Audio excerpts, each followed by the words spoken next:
BIONICLE Adventures 10 Time Trap. Written by Greg Farsty. Introduction. Recording by Tributron. Toa Vakama stood at the bow of a small boat making its way across the waters to Metru Nui. All around him, the hastily assembled Matoran fleet was cutting through the waves, bearing the former residents back to the City of Legends. It had been a long, hard journey to reach this point. 1,000 years ago, the Toa Metru had succeeded in saving the Matoran from the ruins of this city. They had sacrificed their power and become Toa to awaken the villagers, and then built a new world on the island of Metru Nui. There they suffered Rahi attacks and other disasters spawned by the evil Makuta, who desired complete control over the Matoran. Finally, after so many years, 6 Toa had arrived to defeat Makuta's minions and restore hope to the Matoran. Thanks to their efforts and those of the Toa of Light, Metru Nui had been rediscovered. The Matoran were going home at last. A great weariness overtook Vakama. He had spent many nights telling the Toa Nuva the tales of Metru Nui. Some had been inspiring stories of heroism against great odds, and some tales filled with fear and regret. Now the heroes were armed with the truth as they joined the Matoran on their journey home. The sight of the Metru Nui skyline, even as badly damaged as it was, should have filled Vakama with only joy and relief. But there was another emotion mixed with those, one harder to define. There were memories here for him that the other Turaga did not share. Another tale had taken place here, one that he had never told his friends or the Toa Nuva.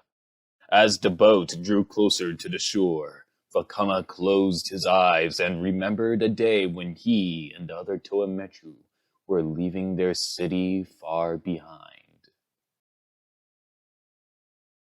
Chapter 1. Recording by Jak Mockery. Toa Metru stared hard at Toa Vakama. The two were almost mask to mask, Metru's eyes boring into his friends as if Vakama were some previously unknown breed of Rahi beast. After a few moments, Metru broke off and started walking around the Toa of Fire, all the while muttering to himself. "What are you doing?" Vakama demanded finally. "I always knew you would go crazy one day," Metru replied. "Not Hordika crazy, just mad crazy all on your own. I want to remember the sight." At one time, Vakama would have reacted with anger to Metru's joke. But he had recently learned all too well what happened when one allowed the darker emotions to dominate. Instead, he said quietly, "I'm not crazy. All I said was, I am going back to Metru Nui. The rest of you take the Matoran to the island above, and I will join you soon." At the controls of the airship in which they flew, Onewa sat, shaking his head. They had just finished a terrible struggle to overcome the Viserak horde and escape the city. In the holds of their small armada of ships were 1,000 silver spheres, each one containing a Matoran trapped in an endless sleep. It had been a miracle they had made it out of Metru Nui at all, let alone that they managed to save the whole population. And now, Vakama wanted to go back. "After all this time, I know better than to argue with you," Onewa said over his shoulder. "But do you mind telling us why? Did you leave a lightstone on or something? Forget your favorite Kanoka disc? What?" Vakama gazed out of the cockpit at the dark city below and the silver sea that surrounded it. "Something a little more important than that, Onewa. With all that has happened to us, I'm not surprised it slipped your mind. Though I would not have thought it easy to forget the mask of time." Those 3 final words were enough to bring the conversation to an abrupt halt. All of the Toa present remembered how Vakama crafted the Kanohi Vahi, the Mask of Time, with the power to slow down or speed up time around a target. Keeping the powerful mask out of the hands of the evil Makuta had nearly cost Vakama his life, and had led to the death of Turagali Khan. During the course of the battle, the Vahi had fallen into the sea. "It's still down there," said Vakama. "If it should fall into the hands of Makuta, all that we have done here, and all our hopes for a new life, will be erased. I have to find it." "We'll all go," Nokama said. "If it's that important," Vakama shook his head. "You have to get the Matoran to safety.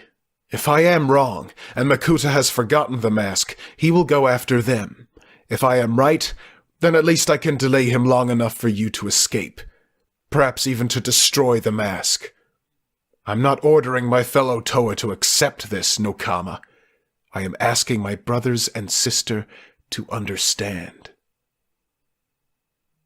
Vakama executed a perfect dive, hitting the water clean. A few moments later, he broke the surface, gasping for air. From below, he could see the airships moving slowly away. "Good," he thought. "I knew I could trust Onewa.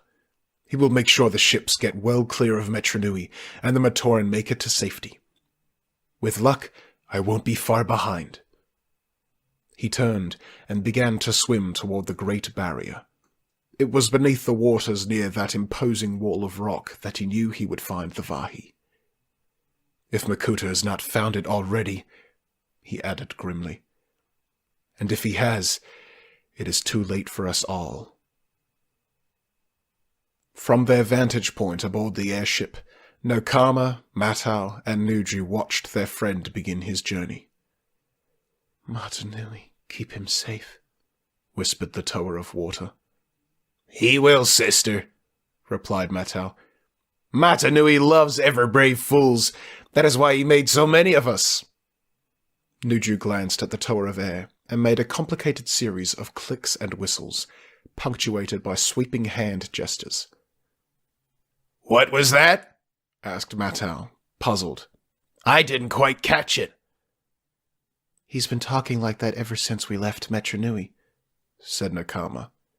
"It's the language of flying Rahi, or something close to it. The Toa of Ice has evidently decided that if we want a conversation with him, we will have to work for it." "But will it be worth working for?" asked the Toa of Air.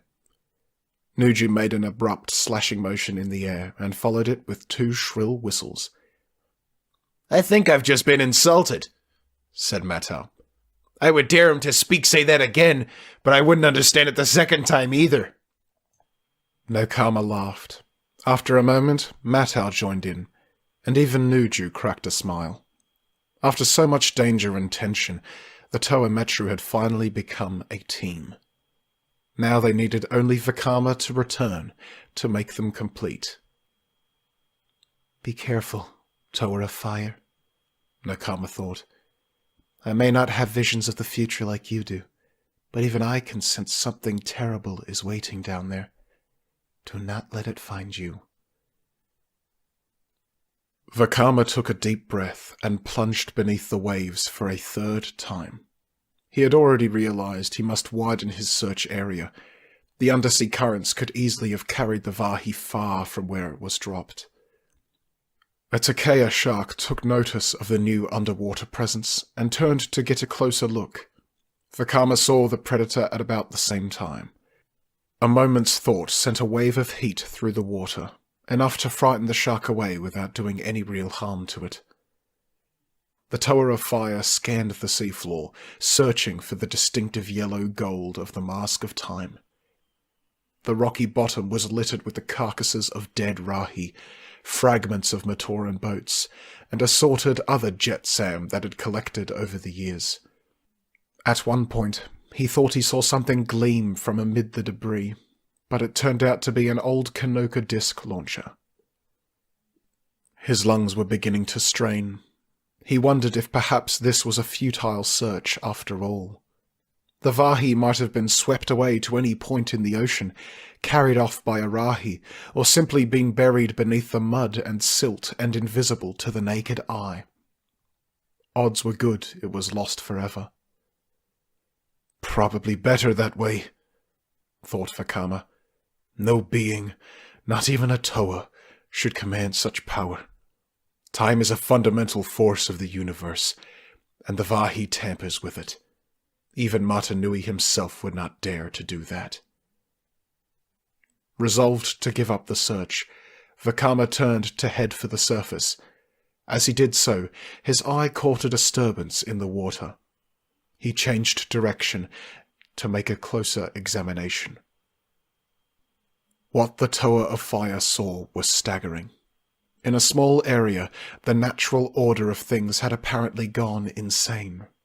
Plant life was growing at a fantastic rate, then dying before his eyes. Rahi that swam too close would stop dead, every life process seemingly suspended for long moments before finally moving on. The effect seemed to come in waves, rippling a short distance through the water before dissipating. Being careful to avoid the affected area, Vakama swam closer. Now he could clearly see the source of the bizarre changes. The Kanohi Vahi was wedged beneath a rock, a minute crack running along its side. It had changed colour from gold to a dull orange, the result of exposure to the sea. Time distortions were emanating from it like waves of heat from a pool of molten protodermis. The ache in Vakama's lungs reminded him he needed to surface. He shot upward while the mask maker in him debated what he had seen. This makes no sense, he told himself. If the mask is damaged, it shouldn't work at all. Even the tiniest crack wrecks a mask. Instead, it's pouring out power like I have never seen before. And if it sustains any more damage... Vakama caught a quick breath of air on the surface, and then plunged back down again. A plan was already forming in his mind. As things stood, there was no way he could retrieve the mask.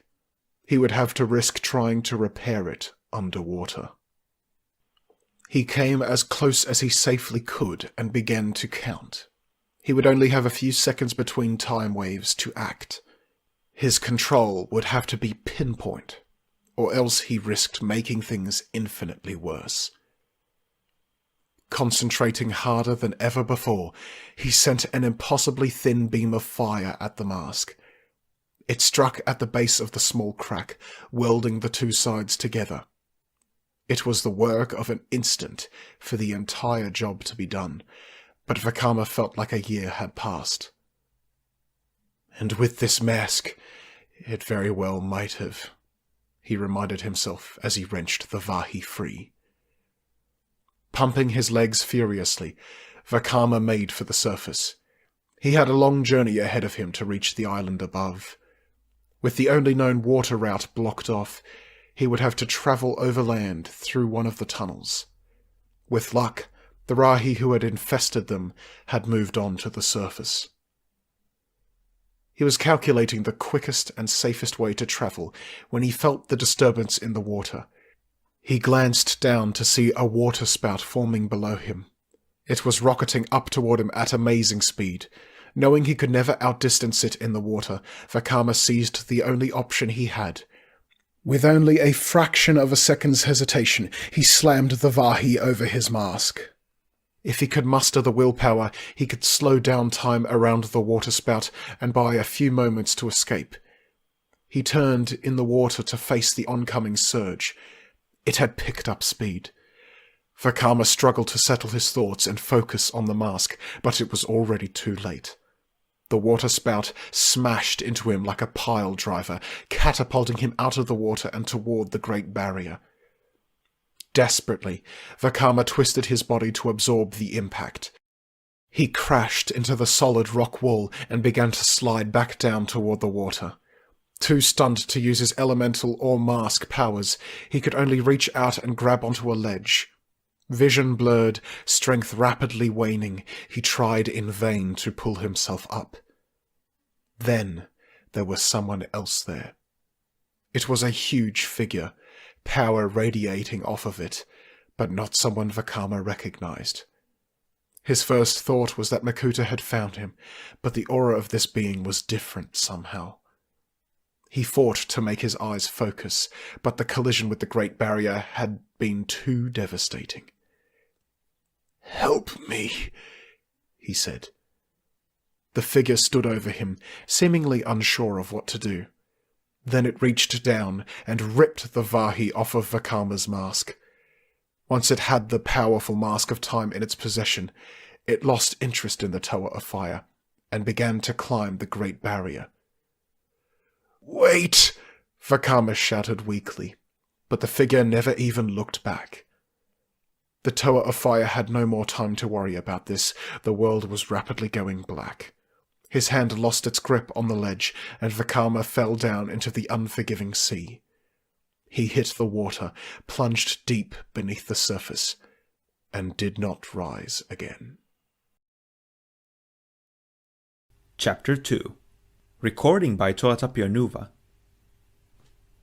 Far from Metru Nui, in a place never before seen by Matoran eyes, a lone being sat and brooded. His true name had not been spoken by anyone in more than 2 millennia. It was doubtful anyone even remembered it, or, if they did, that they would presume to be so familiar as to use it. Those who dared to address him called him the Shadowed One. In the corridors outside his chamber, servants scurried to and fro as quietly as possible, lest they make a noise and disturb his meditations. Even the dark hunters training below his tower did so in unnerving silence. The last member of that order to shatter the peace with a shout had been moved into a new career as a practice dummy. All who had seen the Shadowed One on this day knew it was a particularly bad time to risk his wrath. The reason was no secret. A short time before, he had dispatched 2 dark hunters, Nidiki and Kreka, to the city of Metru Nui at the request of Makuta. Neither had returned, nor had Makuta been heard from. He was confronted with the very real possibility that his 2 operatives were dead. He would not shed any tears for either. Nidiki was a traitorous ex-Toa who had attempted to betray Metru Nui to the Dark Hunters ages ago, and then fled the city when his attempt failed. Kreka was an idiot, worthwhile only for his brawn and his infantile sense of loyalty. No, losing those particular individuals was not the problem. What infuriated him was that anyone would dare to harm a Dark Hunter at all. In all the centuries since the Order had been founded, certain rules had remained unchanged. Dark Hunters would take on any employment if the reward were sufficient, regardless of the risk to themselves or others. Hiring a Dark Hunter without good reason, or refusing to pay after the task was completed, would bring immediate punishment. Slaying a Dark Hunter would bring the full force of the Order down upon the offender. And now someone had dared to erase not 1, but 2 from existence. The Shadowed One lightly tapped a crystal that hung suspended by his throne. In response, the dark, twisted creature that served as his recorder crawled into the chamber and took up a position beside his master. It was the recorder's job to preserve the wisdom of the Shadowed One for the ages, as well as to keep an account of the Dark Hunters' successes. "I have pondered," the Shadowed One began, "and I have decided. The deaths of 2 Dark Hunters cannot go unpunished. Those responsible must be struck down as an example to others who might contemplate such action." "Have you discovered who these offenders might be?" asked the recorder, furiously scratching his master's thoughts onto a tablet. The Shadowed One nodded. "There is only one group of beings who would be so foolish as to do such a thing. Toa. I do not yet know if it was Likan or some other of his kind in Metru Nui who committed this act, but whoever they are, they will pay. Sentrak and I will travel there ourselves to see to this." The recorder paused in his writing, surprised. "You will go? You will not merely send more Dark Hunters?" Those who did this have obviously lost their fear of the Order, the Shadowed One replied. Respect is born from fear, obedience as well, and so fear must be restored in the hearts of those who would stand against us. Yes, of course, the Recorder said. If he wasn't fully convinced of the wisdom of the plan, he certainly wasn't going to admit it. After all, what Toa could successfully oppose you? Your power is second only to that of great Makuta himself. The words had barely been spoken before the Recorder realized the error he had made. Slowly, he started to back out of the room, even as the Shadowed One's eyes blazed with anger. Second to, the leader of the Dark Hunters hissed, springing from his throne to grab the Recorder by the neck. Understand this, Scribbler. I am second to no one. Least of all that scheming, arrogant, walking scrap of shadow. The Recorder would have apologized profusely had he been able to breathe. To his great relief, the Shadowed One decided he was not worth killing and simply threw him the length of the room. The jarring impact was almost welcome compared to what the alternative would have been. Get out of my sight, ordered the Shadowed One. Tell Sentrak we depart immediately. The Recorder scurried out of the chamber. After he was gone, the Shadowed One returned to his throne and remembered Metru Nui. For far too long, that city had been a thorn in his side. Perhaps, when its Toa had been reduced to helplessness, it would be time to remove that thorn once and for all. The Shadowed One walked down a winding stone staircase that led to the training chamber. No one was scheduled to be using it at this time, but from the sounds of combat emanating from below, it was obvious that someone was. He had no doubt it would be the Dark Hunter he was seeking. The Shadowed One paused in the doorway. Lariska was there, moving with the grace and agility of a Rahi panther as she spun, leapt, and plunged her twin daggers into wooden targets. Without breaking stride, she went into a roll, then sprang up to throw her dagger between the eyes of a mounted Muaka head. I thought you preferred live practice targets, the Shadowed One remarked. Lariska retrieved her dagger and went into another routine, never looking at her visitor. I do. Finished all of them. They're stacked outside. She did a mid-air somersault and sliced off the head of a mannequin. Better do something before they start to smell, she added as she hit the ground. You are back sooner than I expected, said the Shadowed One. Unable to carry out the mission? Lariska laughed sharply. You know better than that. She jumped from a standing start into the rafters, executing a series of complicated gymnastic tricks, and then did a perfect dismount to land in front of her leader. The Shadowed One could not help but be a little amazed at her fluid skill, considering that her left arm was completely mechanical. Reporting, she said, making no effort to hide her sarcasm. The Toa? Dead. The Turaga? Fled. The payment? In the vault. All of it? The Shadowed One asked pointedly. Lariska glanced at her mechanical arm, then back at the ruler of the Dark Hunters. All of it. I remember my lessons well, Shadowed One, especially the painful ones. The Shadowed One smiled. I find it hard to believe even you could eliminate an experienced Toa so quickly. Tell me the tale.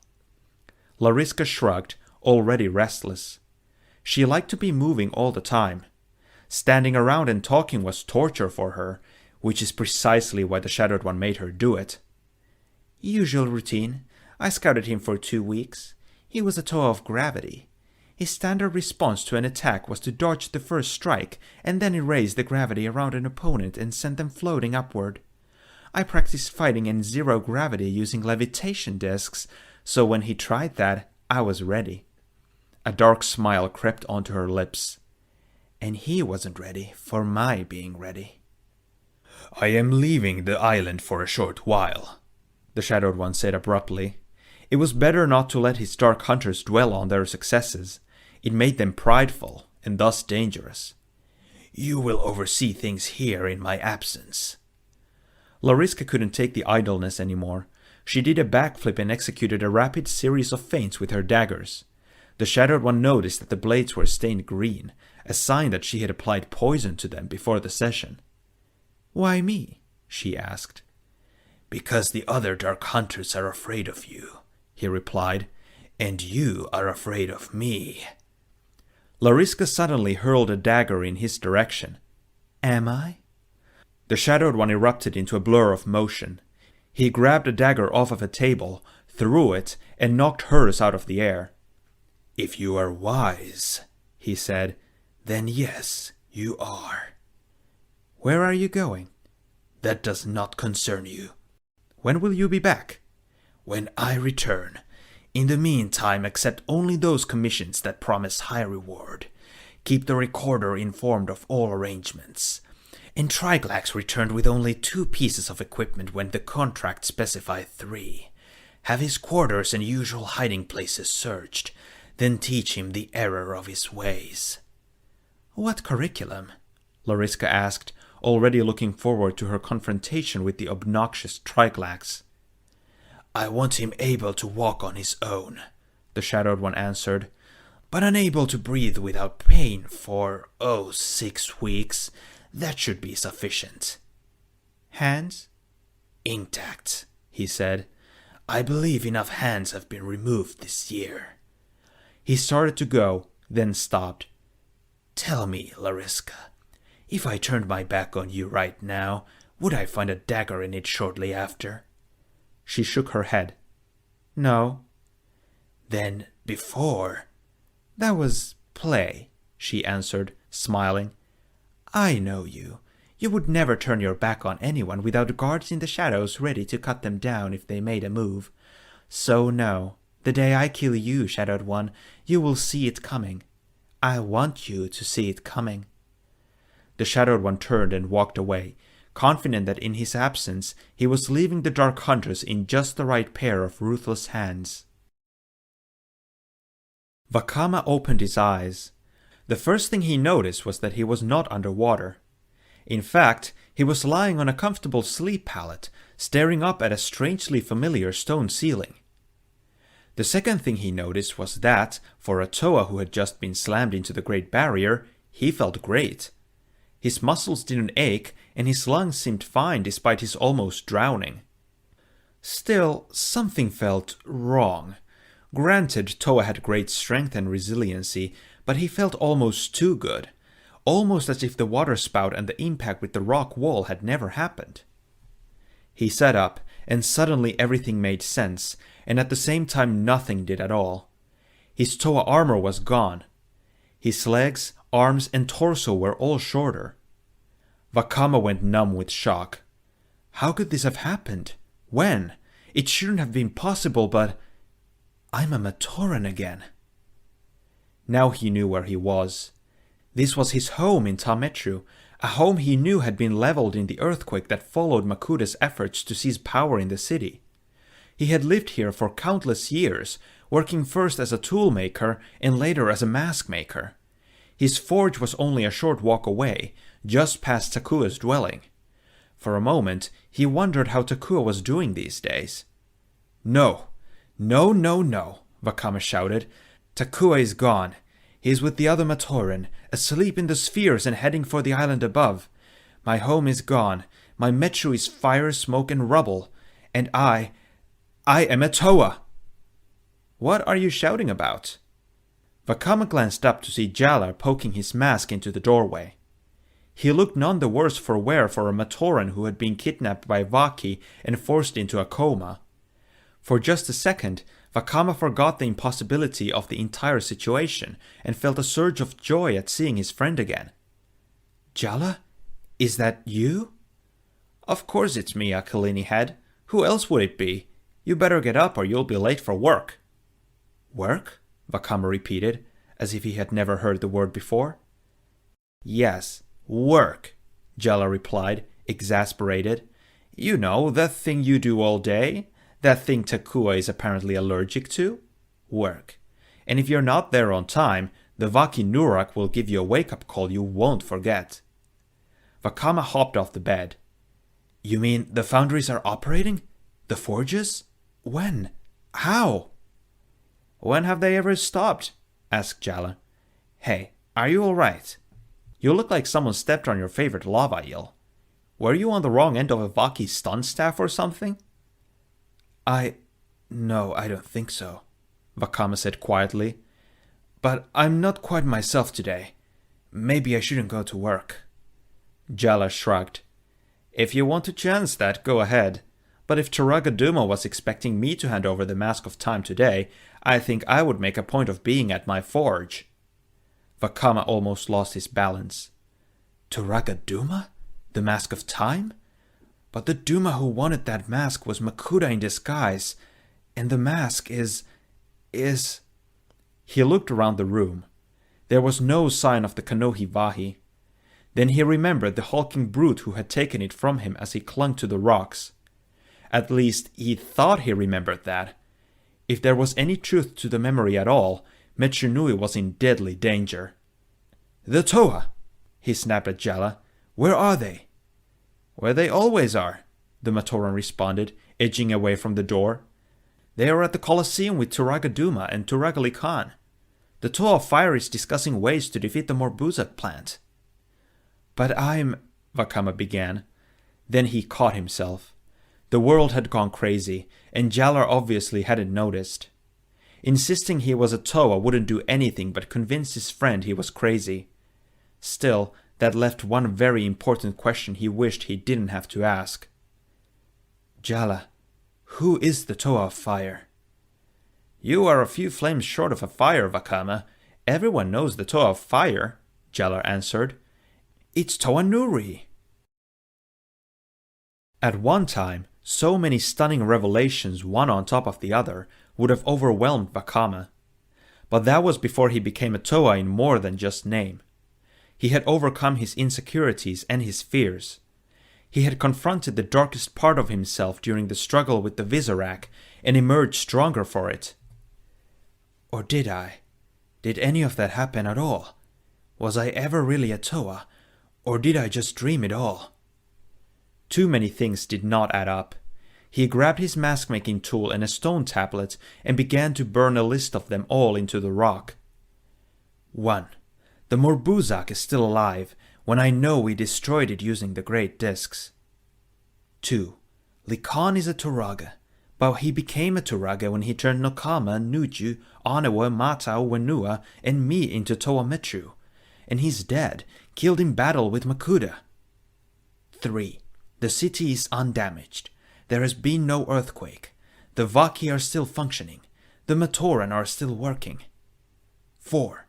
Turaga Duma is running the city. But is it the real Duma, or Makuta in disguise? 5. Nuri is the Toa of Fire. That last one was the hardest to take. During the battle with the Visorak, Vakama and some of the other Toa had discovered evidence that Nuri, Erie, Agmu, Visola, Orkam, and Tehuti had been destined to become Toa Metru. Makuta had subtly influenced Likan to choose Vakama and his team instead. By doing so, he had gone against destiny and the will of Matanui, which perhaps explained the number of disasters that had followed. More than once, Vakama had wondered if some of the terrible events might have been avoided if Likan had made the right choices. Evidently, he did, Vakama thought. Somehow, everything that happened from before the time Likan helped us become Toa Metru has been wiped out. What could have the power to do that? The Vahi? But the legends of the Mask of Time said nothing about this sort of thing being possible.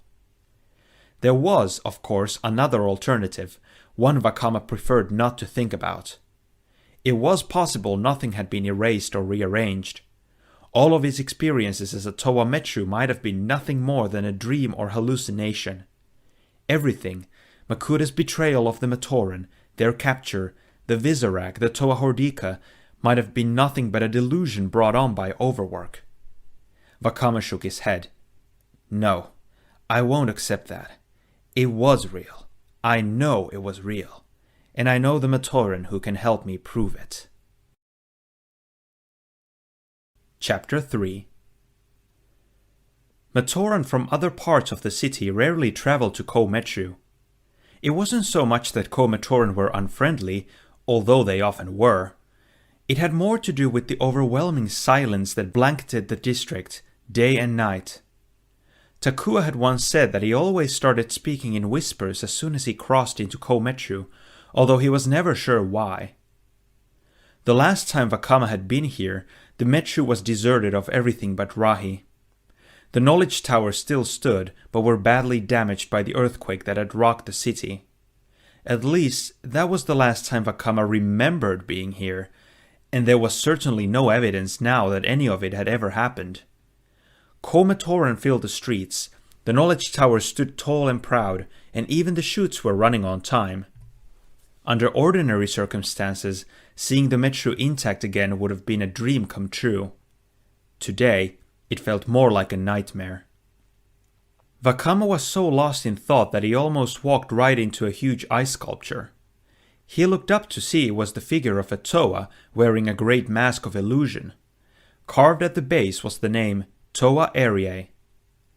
Of course, thought Vakama, he would have been Toa of Ice if Likan hadn't chosen Nuju. More proof that either the universe has gone insane, or I have. I vote for the universe. On a quiet side street, he found the knowledge tower in which Nuju had worked as a Matoran. The scholars inside the front doors firmly insisted that he could not ascend to the upper levels for any reason. It was only when he mentioned bringing a piece of equipment that would make Nuju's telescope 10 times more powerful that they agreed to let him pass.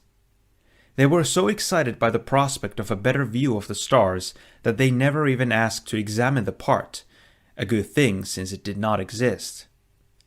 Nuju, a Matoran once again as well, was hard at work scanning the skies for astronomical evidence of Metru Nui's will. He didn't even turn around at the sound of Vakama's entrance. "Whatever it is, leave it," said Nuju. "If you can't leave it, then take it back out with you.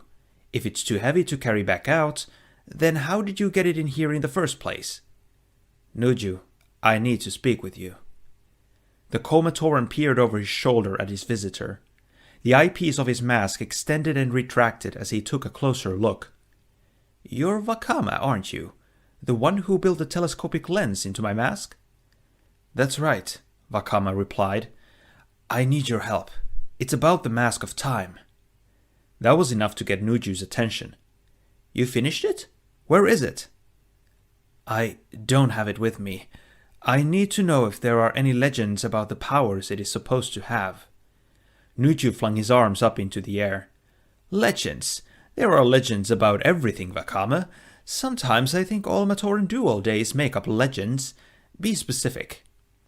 "Nuju, something is very wrong in this city," Vakama began.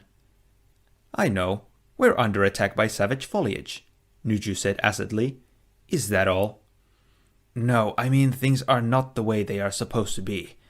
You should be a Toa." Nuju stared at Vakama for a moment in stunned silence. Then he burst out laughing. The noise sounded doubly loud because Metru was always so quiet. "Me? A Toa? Not for all the purified protodermis in Metru," Nuju said, turning his back on Vakama. "All right, you had your little joke. You can leave now." Vakama took 3 quick steps, grabbed Nuju, and spun him around. "I'm not joking. None of this should be here. The knowledge towers have been shattered, the power plant destroyed, the archives broken open, and there are Rahi on the loose in the city. I've seen it, and so have you. Don't you remember?" Nuju nodded slowly. "Sure, Vakama. Whatever you say. And you think the Mask of Time had something to do with this? Well, I could be of more help to you if I could examine the mask. Is it somewhere you can get it?" "No, Vakama paused in mid-sentence. For less than a split second, the chamber had changed. The walls suddenly had great cracks in them. Ice bats were nesting in the ceiling. Nuju was not there. In fact, Vakama was standing alone. And he was a Toa! As quickly as it had changed, the room flashed back again, becoming the neat, orderly workplace of a Matoran seer. Nuju was waving a hand in front of Vakama's mask. "Hello?" asked the Matoran. "Are you in there? I don't think the mask of time is the problem, friend. I think maybe your own mask is on too tight. But go and get me the mask you made, and I will see what I can find out. Vakama was about to explain that he didn't have the mask, someone had stolen it, but he thought better of it before the first word was spoken. Something was telling him that maybe it was better if no one else knew about that, at least not until Vakama had a better idea of what was going on in Metru Nui. As it turned out, he wouldn't have had the chance to say anything to Nuju anyway. The Knowledge Tower observatory window was shattered by a squad of Vaki Kirak. They stormed into the chamber and advanced on Nuju, stun staffs at the ready. "No!" cried the Komatoran. "I was working! He interrupted me! Look, I was right in the middle of—" The Vaki staffs flashed. The power of confusion they contained took effect instantly, as Nuju lost all sense of where he was or when. "And he's not the only one," thought Vakama grimly as he ran from the room. Vakama took a shoot to Toa Metru. Just like every other spot in the city, it looked perfectly normal. Scholars and educators traveled back and forth from school to school, most of them so buried in their notes they could have walked into a giant muaka without noticing. He spotted Nokame talking with a blue Toa. As he approached, he recognized the hero as Visola, an old friend of Nokame's and evidently now the Toa of Water. She was giving the Matoran a pretty stern lecture. "You should know better," said Toa Visola. "All research and experiments have to be approved by a Toa. That's the law. If I reported you to the Vaki—" "I know, Toa Visola," Nokame answered quietly. "Thank you for not informing the Vaki Bordak, Toa Visola. I won't do it again." "See that you don't." Visola caught sight of Vakama approaching and snapped, "What do you want, Tamatoran?" "Just, passing through," Vakama answered, looking up into the great Komau, the mask of mind control that Visola wore. "I had a delivery to make at a school near here." Visola nodded, though she did not look convinced. "All right. I don't have time to waste talking to Matoran. I'll see you later, Nokame. Remember what I said." The Toa jumped into one of the protodermis canals and swam off. Vakama watched her go. When he turned back, Nokame was walking quickly away from him. He had to run to catch up with her. "Where are you going?" "Back to work, Vakama," she said, not looking at him. "That's where I belong. I have classes to teach, and—" Her voice broke. Vakama put a hand on her shoulder. "What is it, Nokame? What's the matter?" "Oh, it's my own fault," she said. "I was experimenting with energized protodermis, trying to figure out how it does what it does. But I didn't ask permission of Toa Visola first. You know that any new study has to be cleared by the Toa or Turagaduma." Right," Vakama answered. "Remind me, why was that law passed?" She looked at Vakama as if he had grown another head. "Why, to keep us from becoming Toa, of course. After Visola and the others became Toa Metru using the Toa stones, they convinced the Turaga that 6 Toa were enough for one city. Just in case there was some other way for a Matoran to become a Toa, they banned all research to make sure no one accidentally discovered it." "That's crazy," Vakama snapped. When he saw a Gamatoran staring at him, he lowered his voice. "Becoming a Toa is destiny at work. You can't pass a law banning destiny." Nokame shrugged. "Tell that to the Toa. My friend Anawa stumbled on an unexplored cave in Po Metru, and Toa Akmu caught him. Akmu turned him over to the Vaki, and Anawa hasn't been the same since. He goes from work to home and back again, and jumps at every shadow."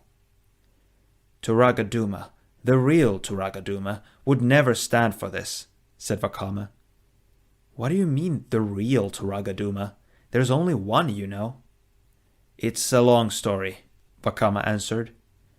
"Listen, I need your help. I'm trying to research the Mask of Time, what it can and can't do, that sort of thing. I thought you might know where there are some carvings about it, something the knowledge towers don't have."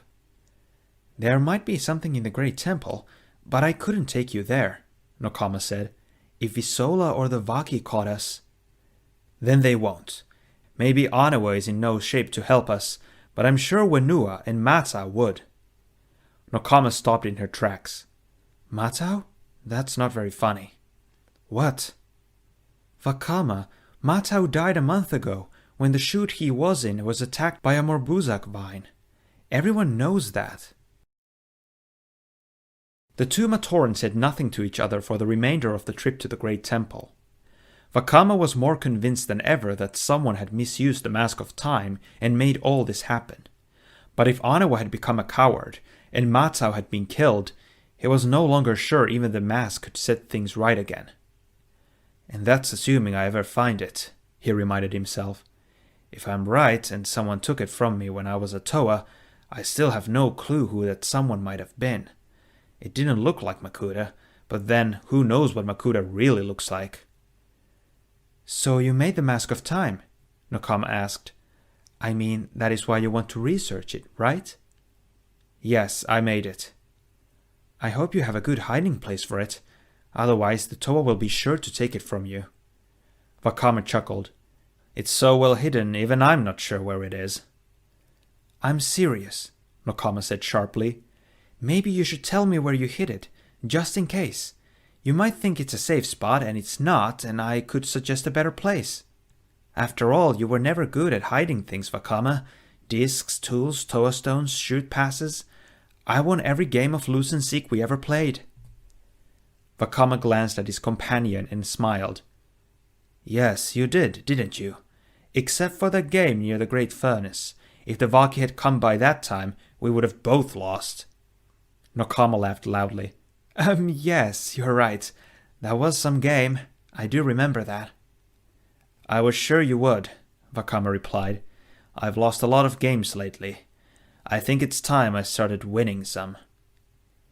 The two continued on their journey toward the spiritual center of the city. Vakama got a sudden flash of the great temple as a burned-out ruin, and the surrounding protodermis canals cracked and leaking. He almost turned to look at Nokama, but then stopped himself, because he was not at all sure what he would see. Lose and seek, he thought. Is that what I'm playing? I lost my Toa power, my friends, my past, my whole reality. But where do I seek it? How do I get it back? And most important of all, who am I playing against? Chapter 4. Recording by Nemetron. Centrax steered the boat unerringly toward the gateway that led to the Metru Nui sea. It had been a long journey, but neither he nor the Shadowed One had slept. Having lived among potential enemies far too long to take chances, the Shadowed One rarely closed his eyes except behind locked doors. Centrax had no need for sleep, or much of anything else beyond his duty. Virtually all of the sea gates that led from Metru Nui to other lands had been closed by order of Makuta some time ago. Only this one remained open, by virtue of someone or something having torn the metal wide open. The Shadowed One guessed this was the work of Kreka, as he and Nidiki made their way to Metru Nui. As the boat sailed through the portal, a dull grey object caught the eye of the Dark Hunter leader. He ordered Centrax to halt and stepped out onto the narrow rock ledge that bordered the gate. A closer look confirmed his suspicion. This was a Konohi mask of power he had spotted. A mask of speed, to be precise. Do you know what this is? He asked Centrax. A Konohi mask. One of the most valuable possessions of a Toa. It no doubt belonged to some brave hero who ventured here from Metru Nui, looking to close this gate, thinking he was doing what was best for his city. He succeeded, but only after a great battle, and finally succumbed to his injuries. Only his mask was left behind. The Shadowed One turned to look at his guardian, who was still staring straight ahead. Did he find a hero's grave in these waters, do you think? The Dark Hunter idly kicked the mask into the sea, watching it disappear beneath the waves. Or just a final resting place in the mud for a fool? Vakama and Nokama knelt beside a canal and eyed the great temple. Vaki Bordak were patrolling the site, just as they always had in the past.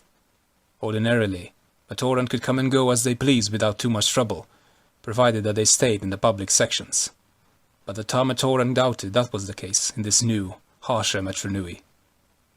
"We'll never make it past them," Vakama whispered. "This is foolish."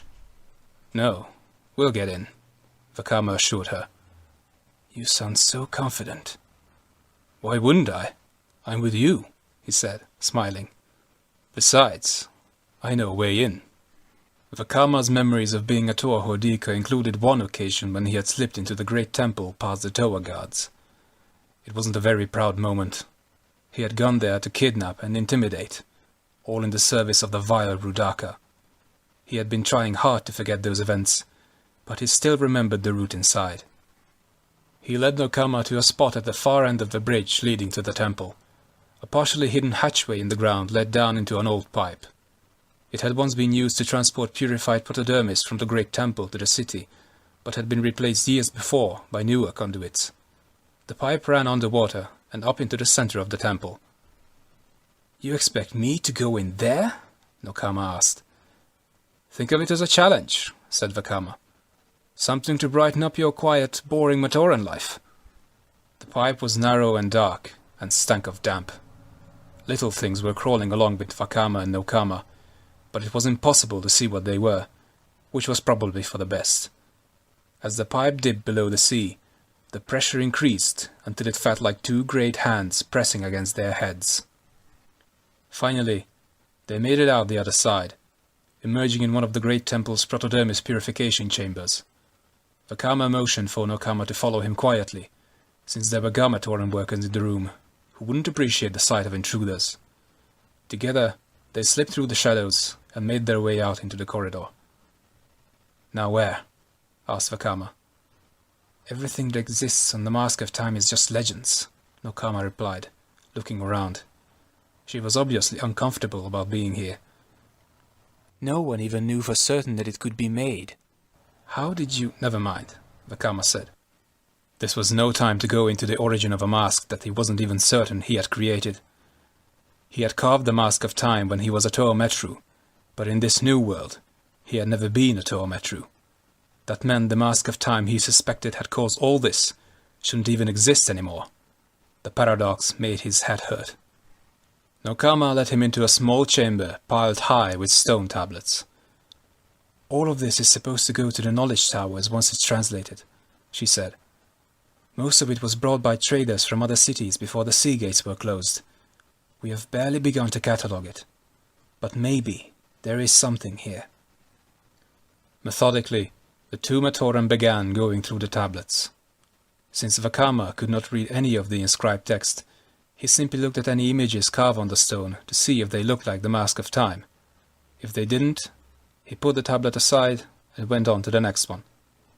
After a while, he said, "How bad are things in the city?" "Bad. Very bad," Vakama replied. "The Mobuzak has taken over almost all of Metru. Toa Vakama made a valiant effort to fight it off, but he waited too long before acting. He is still recovering from his injuries. Without the work being done in that Metru, chutes are breaking down and airships are grounded. The city is coming to a halt. Do the Toa have a plan to stop the Mobuzak plant?" "Toa Vizola said something about finding the great discs," Vakama answered. "But they can't seem to locate them." "Another paradox," thought Vakama. "I use the great discs to make the Mask of Time. In this reality, they evidently don't exist." He picked up another tablet, glanced at it, and felt a chill of recognition. The figure carved into its face resembled the being who had taken the Mask of Time from him on the Great Barrier. "Who is this? What is this?" he asked. Vakama took the tablet and began to read the carvings. I think the name is Vaporak. Very powerful. I can't read this part. Serves the Dark Hunters in order to..." Vakama's eyes widened. "Vakama, it was bred to seek out the Mask of Time." "What? Tell me everything." "It has the ability to sense fluctuations in time. The sort it was believed the mask would create," she said. If the Mask of Time came into existence, the Vaporak would seek it out wherever it happened to be, and seize it for the Dark Hunters. Nokama glanced up at Vakama. Why is this so important? Tell me the truth. Have you seen this thing in Metru Nui? Now do you see why I said the hiding place is so important? Maybe too important to be entrusted to you? Vakama nodded. Maybe you're right, Nokama. Come with me. I think it's time the truth was revealed. High atop a Metru roof, Sentrak watched Vakama emerge from the Protodermis pipe. If the unliving guardian of the Dark Hunter fortress was surprised by the identity of Vakama's companion, he did not show it. After all, it was not his place to have an opinion, merely to carry out orders. The Shadowed One stood and pondered the pair of travelers wandering through the Metru. At first, the scene made no sense to him. Why was Vakama wandering through a Metru not his own? Where were the Toa he expected to find? Surely a Toa of Fire by himself could not have slain 2 Dark Hunters. Then an idle thought wandered through the Shadowed One's complex, twisted mind. He seized upon it, examined it, and followed where it led. He began to see the outlines of a plot almost as devious as one of his own. This Vakama was at its center, whether the native of Toa Metru knew it yet or not. We follow him, said the Shadowed One. He will lead us to the answers we are here to find. Once we have those answers, Sentrak, you will dispose of him. In a way that will haunt the nightmares of Toa everywhere for ages to come. Where are you taking me? Asked Nokama for the 6th time. Toa Metru, Vakama replied. He had found an Usal cart and persuaded the driver to let him borrow it. Under ordinary circumstances, an Usal driver would never let his vehicle or his animal out of his sight. But these are far from ordinary circumstances, Vakama reminded himself. Is that where the Mask of Time is hidden? Something is hidden there, he said. If I'm right, something just as destructive as the mask. Something I had hoped never to see again. Speak plainly, Nokama snarled. Tell me where we are going and why, Fire Splitter, before I— Why, Nokama, calm down, Vakama answered. Here I always thought you had the most patience of us all. You don't want to prove me wrong, do you? They crossed the border into Toa Metru. Roads gave way to pathways through the canyons, and buildings were replaced by low warehouses and shacks. The sounds of carvers' tools striking rock rang out all over the district. In the distance, Vakama could see a small herd of Kikunalo beasts on the move. It's really quite a remarkable place, Vakama muttered. It's a shame we did not appreciate what we had. What are you talking about? All this, he continued. The Metru, the Rahi beasts, the suns, the sky. Metru Nui was a beautiful place. The universe was well ordered and benevolent, all under the watchful gaze of the great spirit Metru Nui. We thought it would always be that way, so we didn't appreciate it while it lasted. None of us. Not even you. Things change, answered Nokama flatly. We can't always know the reasons for it. We have to trust that those with more power know what is right for us all. You mean like Toa of Isola? I wasn't aware that Toa power automatically brought wisdom with it. Nokama laughed harshly. I was talking about real power, Vakama. Not the raindrops and wisps of a breeze Toa produce. The power to shape the future. The power to rule. The power to change the lives of others for all time. That is what I mean. What if those others don't want their lives changed? What if they are happy as they are? Nokama shook her head. It makes no difference what they want. They will live in whatever world their superiors create for them, because it's all they know how to do. If Metru Nui had not wanted them herded, he would not have made them so easily led. Vakama reined the Usal cart to a stop. Well, my leading you is almost at an end, Our destination is that cave over there. The Mask of Time is not in there, Nokama said stiffly. How do you know? I just do. I'm not going in there. Vakama was about to comment that it was a good thing then that he was the one driving, but before he could speak, the cart rocked violently, throwing him to the rocky ground. He looked up to see a Mobuzak vine whipping through the air, about to grab him in its powerful embrace. The sight brought back bad memories. The Mobuzak plant creature had been created by Makuta as part of his plan to take over Metru Nui. It had taken 6 Toa Metru armed with great Konoka discs to stop it. Reduced to a Matoran, Vakama would have no chance against it alone.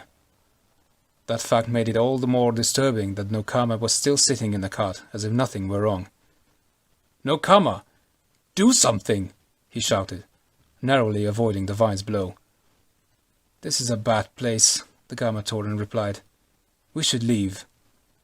"Now there's a shocking bit of news," Vakama thought as the Mobuzak went after him again. He picked up a rock and threw it at the vine. The Mobuzak caught it in mid-air and smashed it on the ground. Dust and bits of rock flew into the air, blinding Vakama. The plant creature saw his chance. 2 vines snaked around Vakama and began to pull him toward the hole in the ground from which they had emerged. Vakama dug his feet into the ground and struggled with all his might, but could not break the plant's grip. In a matter of seconds, he would be below the surface and probably lost forever. This was enough to rouse Nokama to action. She leaped off the cart with speed and agility Vakama had never seen before, charged the vine, and threw her arms around it. For a moment, he wondered if she seriously believed she could wrestle the Mobuzak into submission. Then, to his amazement, the vines abruptly dropped him and retreated down the hall, trailing a thin stream of black sap. Nokama turned to look at Vakama, but did not offer a hand up. "Now can we go?" she asked. "You can if you like," Vakama answered, brushing himself off. "I have to see someone about a mask." He climbed into the Usal cart and took the reins. Reluctantly, Nokama took her place again beside him. In a cavern far below their feet, the plant creature nursed its wound. The blue one had hurt it, although not badly. Still, pain had not been part of the arrangement. "It might," the creature thought, "be time to reconsider this deal. I play a small role in this grand plot, it's true," the plant being continued. "And yet, I may be the only one who knows the true power behind events. So I will wait, and I will watch, and Vakama will hear from me again." Chapter 5. Recorded by Logan Gray. Vakama walked through the dark cavern. Nokama a step or 2 behind him. He had never been here before, only heard about the place from Onawa. Despite his assurances to his companion, he really had no idea if he would find what it was he was seeking here. But if this place was not the end of the journey, perhaps it would at least point him in the right direction. He reached a dead end at the back of the cave. When Onawa had been here, an earthquake had weakened the stone, revealing a chamber beyond. In this strange, different Metru Nui, there had been no quake.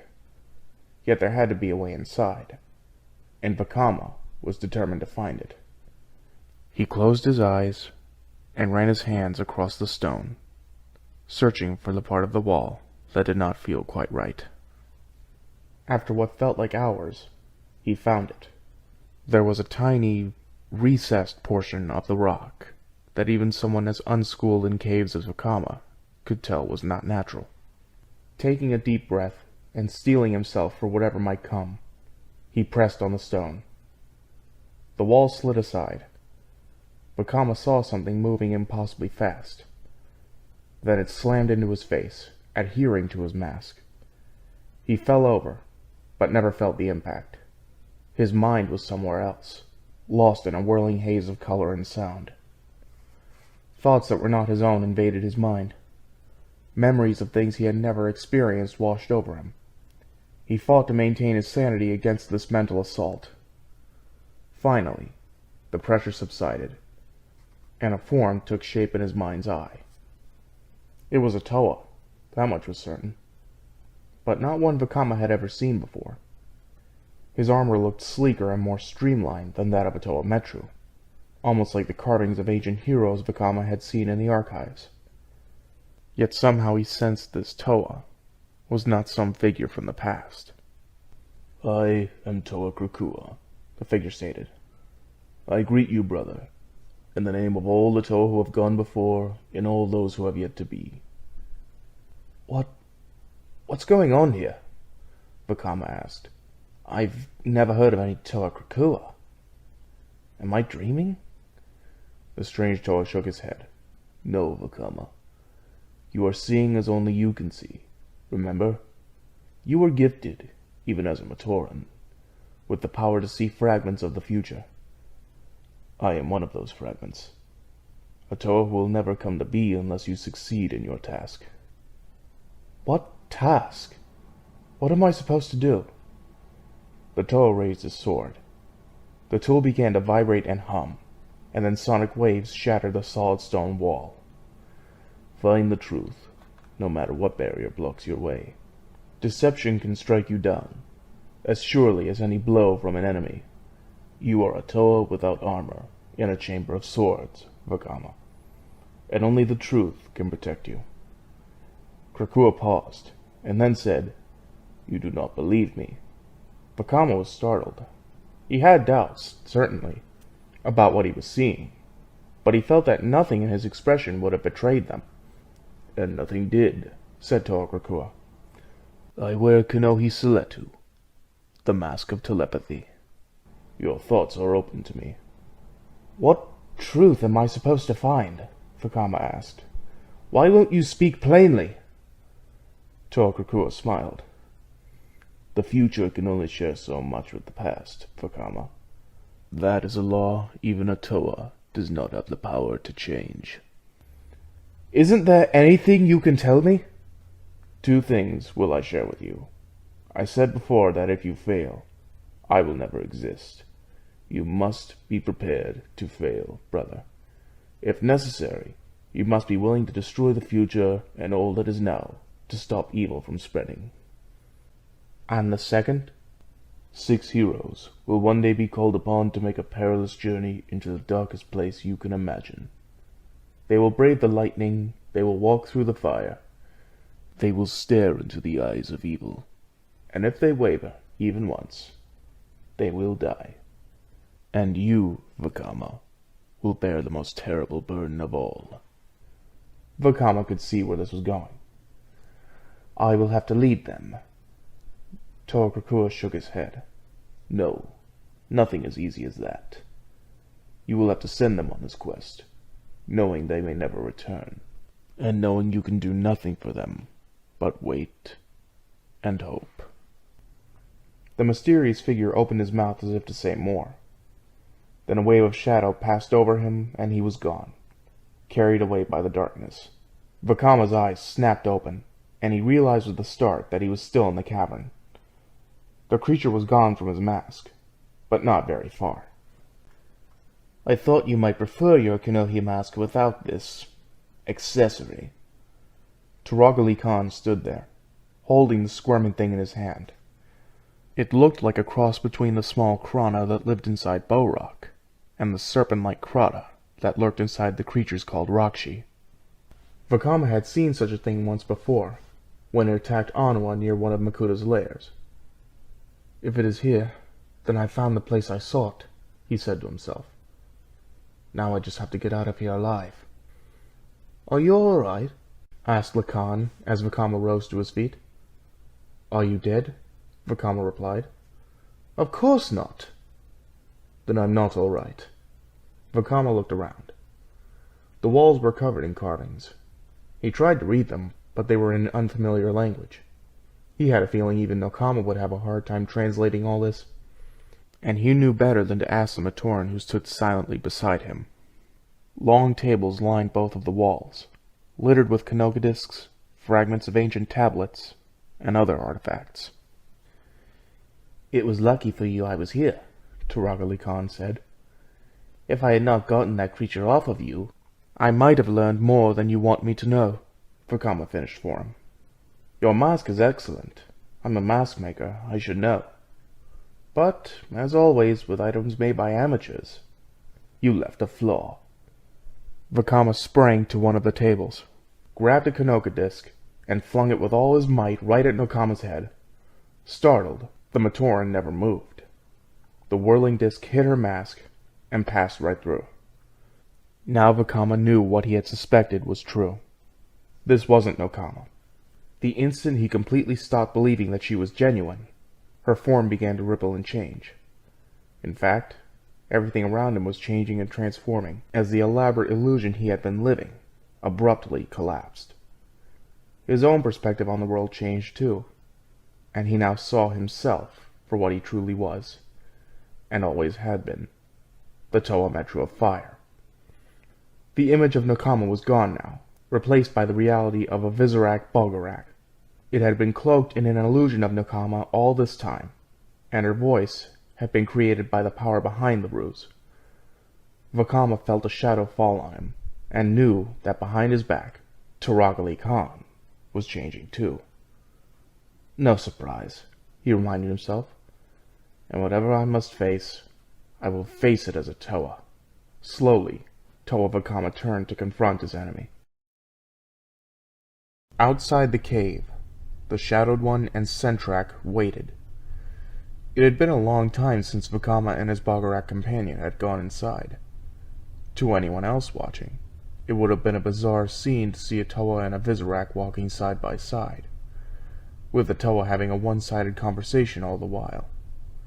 But the Shadowed One had seen this sort of thing before, and was not easily impressed.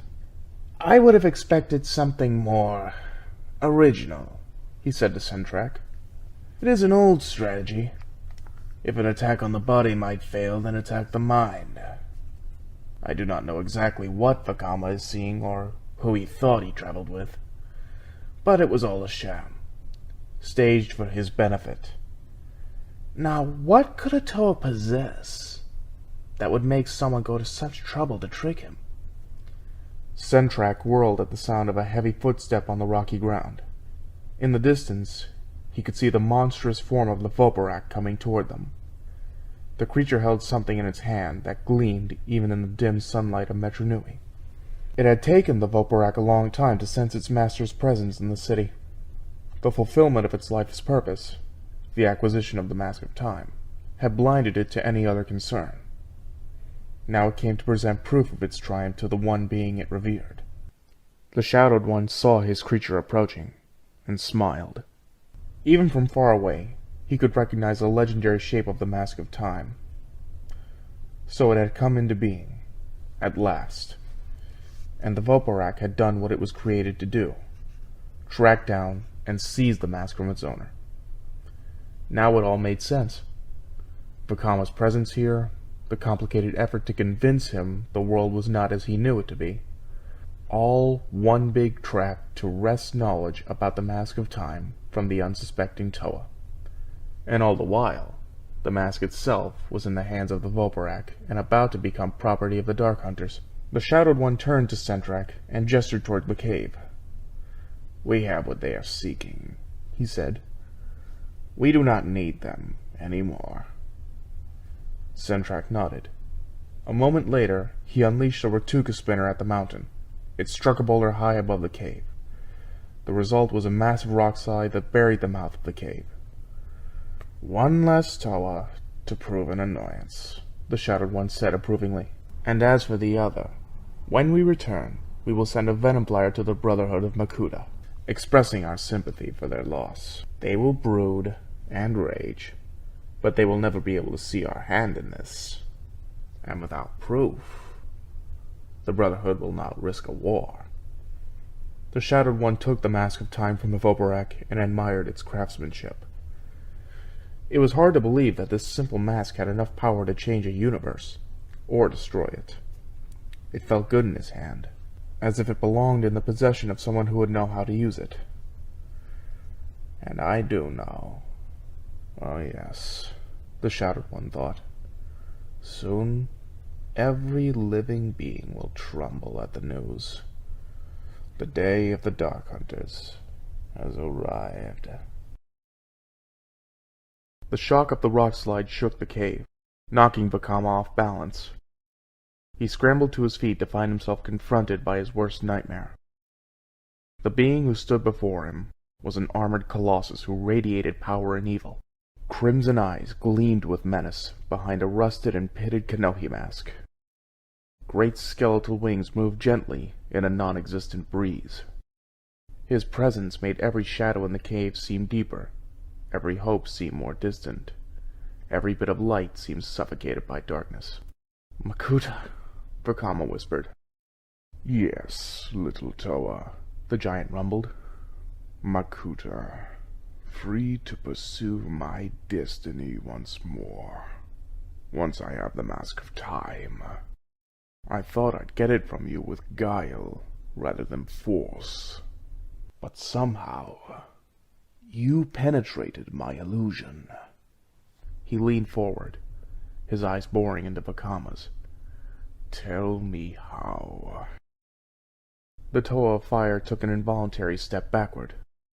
"You were sloppy," he said. "It almost worked. But then Nokama said something about how bad I was at hiding Toa stones. Something she and I didn't do until after we had become Toa. If we had never been Toa, how would she have known about it? That was what started me thinking. So I reminded her of a game played near the Great Furnace, an event that never happened, and she recalled it well." Vakama's hand edged towards a Kanoga disc as he kept talking. "If she wasn't real, then was any of the rest of it? I had been thinking the Mask of Time caused all the changes, but if it hadn't, then something, or someone, else had. Since that would be a sadistic, cruel, demented thing to do, I naturally thought of you." Makuta smiled. "Brave words from a Toa with no place to run," he said, gesturing towards the buried cave mouth. "But once I have the mask, I can easily free myself.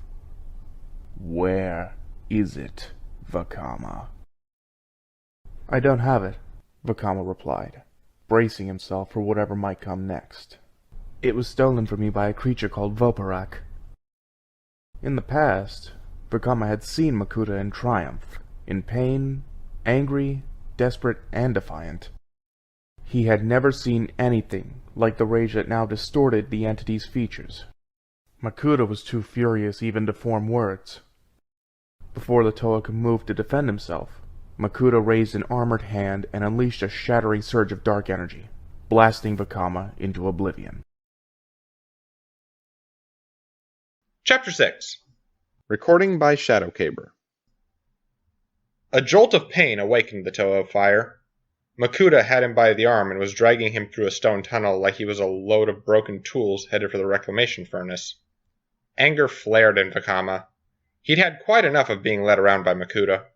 He willed the external temperature of his arm to shoot up several thousand degrees. Unprepared, Makuta released him with a cry of pain. Vakama sprang to his feet, ready to fight. To his surprise, Makuta was laughing.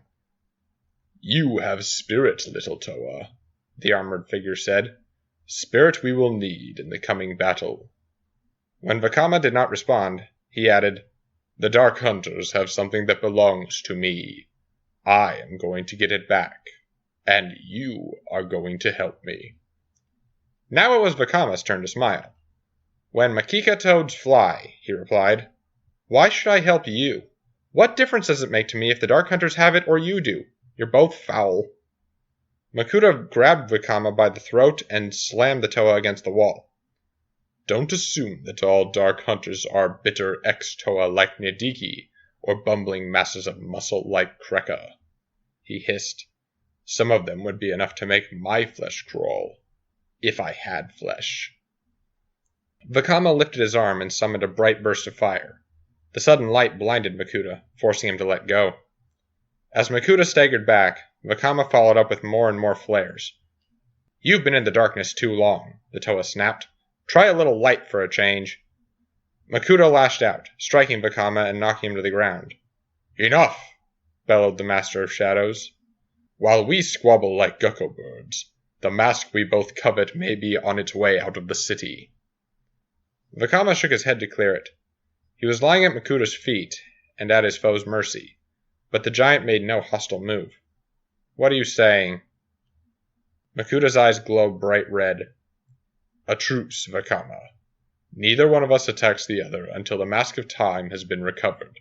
Once it is in my hands, if you are bound and determined to die fighting for it, I will oblige you.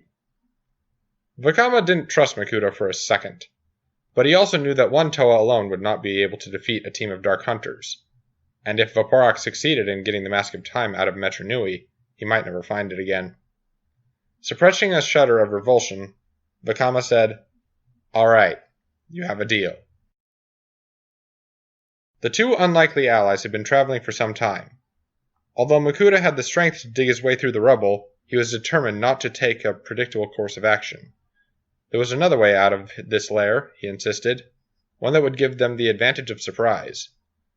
Vakama found himself wondering where the Rahaga and Kitangu might be, and if they might appear to tip the balance of power. It was possible that they might have left the city to go help Visorak victims elsewhere, but he hoped that was not the case. Any aid would be welcome right now. Thoughts of absent allies made Vakama wonder about the blue Visorak that had posed as Nokama. It was not trailing behind them. What happened to the Bogarak? It exited another way, Makuta answered. It will show itself to lure the Dark Hunters away, and no doubt be killed for its efforts. The world will not miss one Visorak, more or less. Your attitude is revolting. Makuta paused and turned to face Vakama. The Visorak know their place. They exist to serve those they are not powerful enough to defeat. You could learn from their example. The Master of Shadows resumed walking. Vakama called after him. As I recall, we did defeat you. A momentary setback, caused by my energies having been divided, Makuta replied. Absorbing Nadiki, Kreka, and Nivok, and overcoming their collective wills was more distracting than I'd expected. To put it in terms your simple mind would understand, I disagreed with something I ate. He raised a hand to call a halt to their march. Vakama watched as Makuta grabbed a metal ring on a huge stone slab and began to lift it. Slowly, inch by inch, the rock began to move as Makuta pitted his power against the massive weight. The Toa of Fire shrugged, pointed, and unleashed a blast of flame that melted the slab into a molten puddle. Try my way, he said.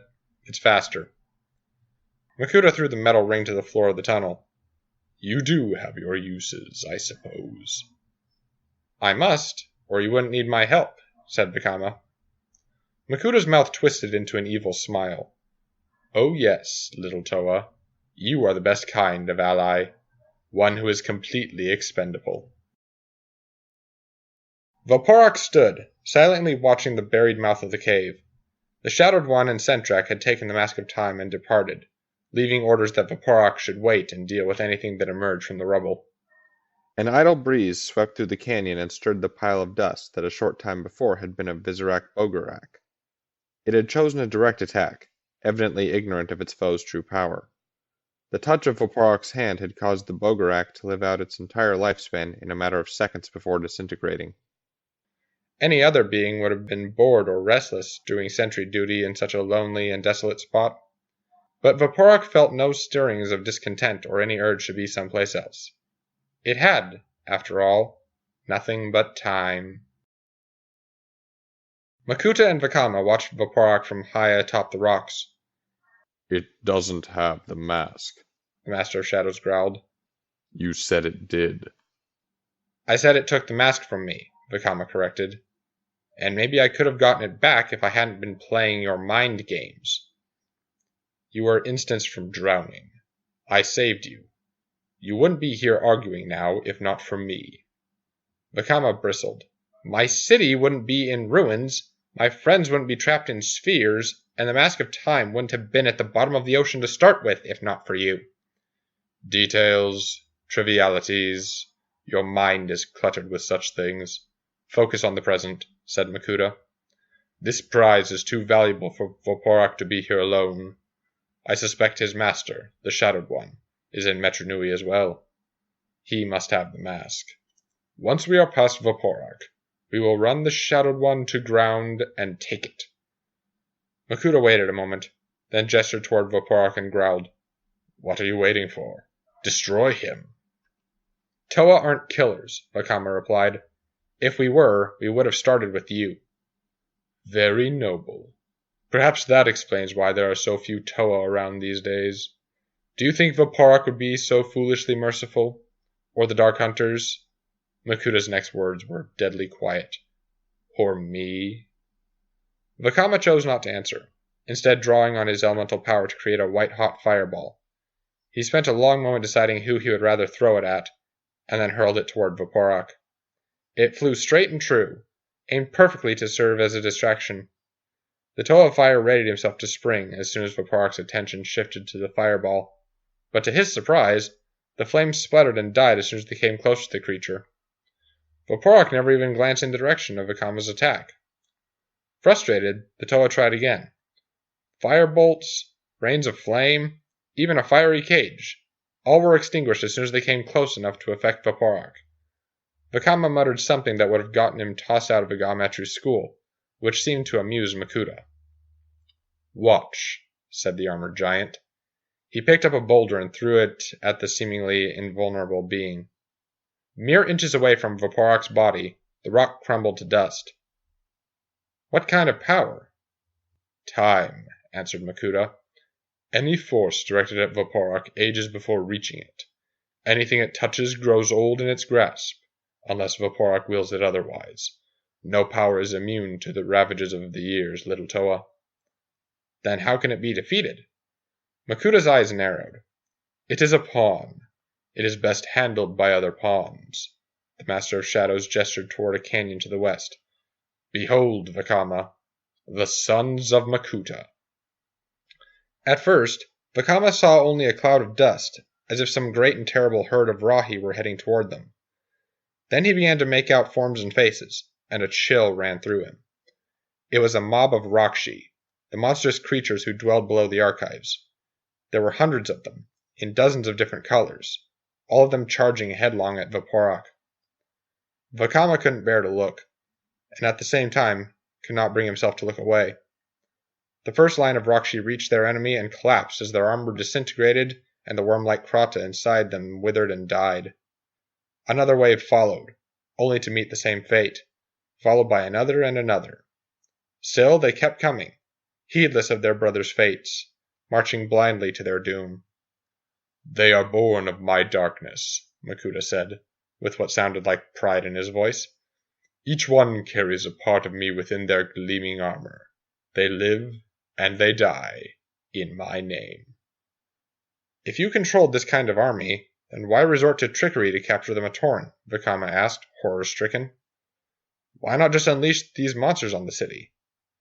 If I had, there would have been no city left to rule, Makuta replied. Now we must go, while my legions keep Voporak busy by dying at its feet. When Vakama hesitated, Makuta grabbed him roughly by the arm and pulled him away from the spectacle. The Toa angrily shrugged off the grip and fell into step behind his hated foe. All through the long march down the mountain, Vakama did his best to ignore the angry hisses of Krata as they died. Chapter 7. Recording by Jak Mockery. At one time, not so very long ago, the great temple had been the grandest, most beautiful building in Metru Nui. Now it was a burned-out ruin, thanks to the Visorak. As he and Makuta approached, Vakama could not take his eyes off of the wrecked structure, as if it were a symbol of all the evil that had befallen his city. "Ah, my brother's temple," said Makuta. "Once so glorious, now dead like the creatures upon which it is built." The strange comment shook Vakama out of his thoughts. "Dead? What are you talking about?" "Many centuries ago, a group of Matoran decided to grasp for greater power. The Dark One explained. They exposed themselves to energized protodermis and became reptilian creatures called protocairns. They emerged from the sea just up there and destroyed the shoreline of Jak Metru, including the great temple. Turagaduma, the fool, had no idea what to do. Fortunately for the city, they died on their own. Their bodies merged together to form a new landmass, including the spit of dirt upon which the current great temple sits. "Sounds like one of your plans," Vakama snapped. Makuta laughed. "Little Toa, you have not yet begun to see even the barest outlines of my plans. I have schemes within schemes that would boggle your feeble mind. You may counter one, but there are 1,000 more of which you know nothing. Even my setbacks are planned for, and so I shall win in the end." The strange pair crossed the bridge that led to the great temple.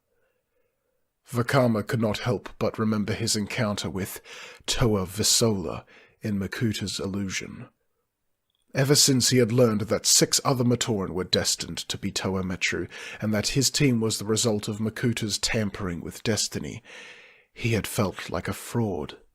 No matter how many heroic acts he and the other Toa performed, they would always know Makuta was responsible for their power. "Why?" Vakama asked. "Why are you a Toa?" Makuta answered. "No, I did not read your mind, Vakama. It is too quick a read. Your worries are transparent. I looked into the stars and saw the names of 6 Matoran destined by Metru Nui to be Toa: Nuri, Akmo, Visola, Tehuti, Orkam, and Eri. Not a particularly heroic group, but weak-willed enough that they could have been molded by a strong leader like Toeli Khan." Makuta raised a hand, and shadows blotted out the stars. "And so I chose the 6 most argumentative, strong-willed, stubborn Matoran I could think of, and I planted their names in Likan's mind. He ignored destiny and chose you and your friends to be Toa Metru. I believed you would fail, as you ultimately will, and even if you do not, I have had the satisfaction of frustrating the will of Metru Nui." Their conversation had brought them to the gates of the great temple. Makuta gestured for Vakama to go inside. "The Shadowed One must come here to learn whatever can be learned about the mask. You will wait in ambush. I have other matters to attend to." Vakama considered arguing. He didn't trust Makuta out of his sight, especially not in a place still so filled with artifacts of power. But an argument would cost time, and time was something they did not have. He went into the temple. Makuta waited until he could no longer hear Vakama's footfalls. Then he turned and said softly, "You can come out now." The powerful Rahi called Kitongu emerged from the shadows of the temple. Makuta greeted his arrival with a grim smile of satisfaction. Vakama had taken up a perch in the rafters of the temple, from which he could see the floor below. He rapidly grew restless. If the Dark Hunters did need information on the Mask of Time, he had no doubt they could go to other sources. "Perhaps Makuta just sent me in here to get me out of the way," he thought. He was about to climb down when he heard sounds of movement from below. He retreated deeper into the shadows and waited. A moment later, a bizarre figure moved swiftly through the chamber below.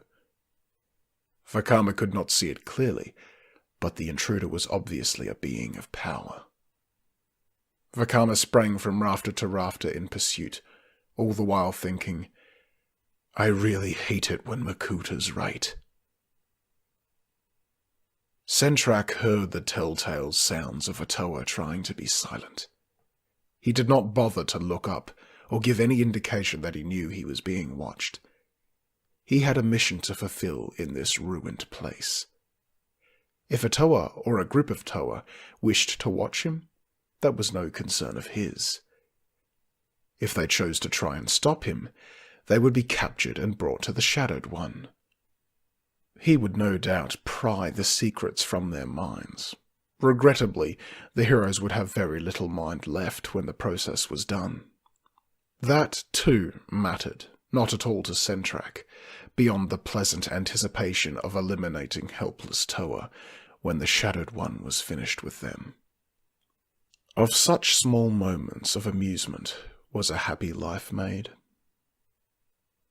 Vakama had no idea who the creature below him might be, only that he had no business being in the great temple. He decided it was time to provide a keep out sign in words of fire. The Toa concentrated. A jet of flame erupted from his outstretched hand, forming a fiery ring around Sentrak. The yellow and black creature glanced at the fires, shrugged, and gestured towards his prison. Suddenly, the flames turned to stone. A kick from Sentrak fragmented part of the rock ring, and he continued on his way. One day there will be an easy foe to fight, Vakama said to himself. Just take its mask off and the battle's over. Right, like that's going to happen. Vakama loaded his Kanoka disc launcher and took careful aim. Before he could fire, his target launched a Rotuka spinner, and the rafter on which the Toa was perched disappeared. Vakama dropped like a stone and hit the floor of the great temple. Sentrak turned to see what he had caught. He was not impressed. The red Toa was staggering to his feet and taking uncertain aim with a disc launcher. Sentrak decided it was easier to just keep his new foe distracted rather than engage in all-out battle. Another gesture surrounded Vakama in a sphere of darkness that even his flames would not dispel. That was Sentrak's first mistake. There was a time when impenetrable darkness would have been a barrier to Vakama. But during his time as a Toa Hordika, he had befriended the shadow and learned to use it for his own ends. Blinded to the world around him now, Vakama held his breath and listened. Dripping water, the cries of Rahi birds, the groaning of the rafters. His mind sifted through all these and rejected them. There, the sound of metal scraping against stone. Vakama whirled and fired his Kanoka disc in the direction of the sound. Sentrak never saw the disc coming. One moment he was functioning normally, the next he was 20 feet high and slamming his head into the rafters. A second later, a second disc hit, and he was reduced in size to 6 inches. His concentration shattered, the darkness shrouding Vakama disappeared. The Toa took 2 quick strides and scooped up his enemy in his hand. Now it was Vakama's turn to have assumed victory too soon. Even reduced in size, Sentrak's power had not diminished. Calling on his molecular transmutation abilities, he turned the muscles shielded by Vakama's armor into solid protodermis. The effect spread slowly throughout the Toa's body, paralyzing him, and he knew there was worse to come. If Vakama could not find a way to stop the change, his organs would turn to stone as well. Soon, he would be a new piece of very dead statuary to decorate the great temple. Makuta eyed Kitongu. The Rahi's shield array was rotating rapidly, and his bladed tool was raised in preparation for combat. He could obviously sense the evil in Makuta, and it was driving him into a rage. So, you are the one who destroyed Sidorak, the Master of Shadows whispered. Now you follow me here from Toa Metru, no doubt intending the same fate for me. Unfortunately, coils of solid shadow leaped from Makuta's hand and wrapped themselves around Kitongu, constricting him. I am not Sidorak, Makuta finished. Kitongu was an instinctive fighter, not a strategist. Now his instincts told him that these bonds were tied to the will of his attacker. No amount of struggling would shatter them. It was the mental focus of his enemy that had to be targeted. Snarling, Kitongu charged and slammed into Makuta's armored form, knocking his foe off his feet. Robbed of the concentration needed to maintain them, the bonds vanished. You dare, spat Makuta, rising. He hurled another bolt of darkness, but this time Kitongu was ready. The Rahi absorbed the energy with his shield, channeled it through his armor, and shot it back at Makuta in a Rotuka spinner. The spinner struck home. Kitongu advanced to follow up his score, only to find his enemy unhurt. You cannot harm me with my own power, beast, Makuta said. He grabbed Kitongu's wrist and began to force the rapidly spinning shields toward the Rahi's throat. Let us see if the same can be said for you. Chapter 8. Recording by Tributron. Voporak surveyed the canyon. Its rocky floor was littered now with thousands of fragments of Rakshi armor and the withered husks of countless Karata.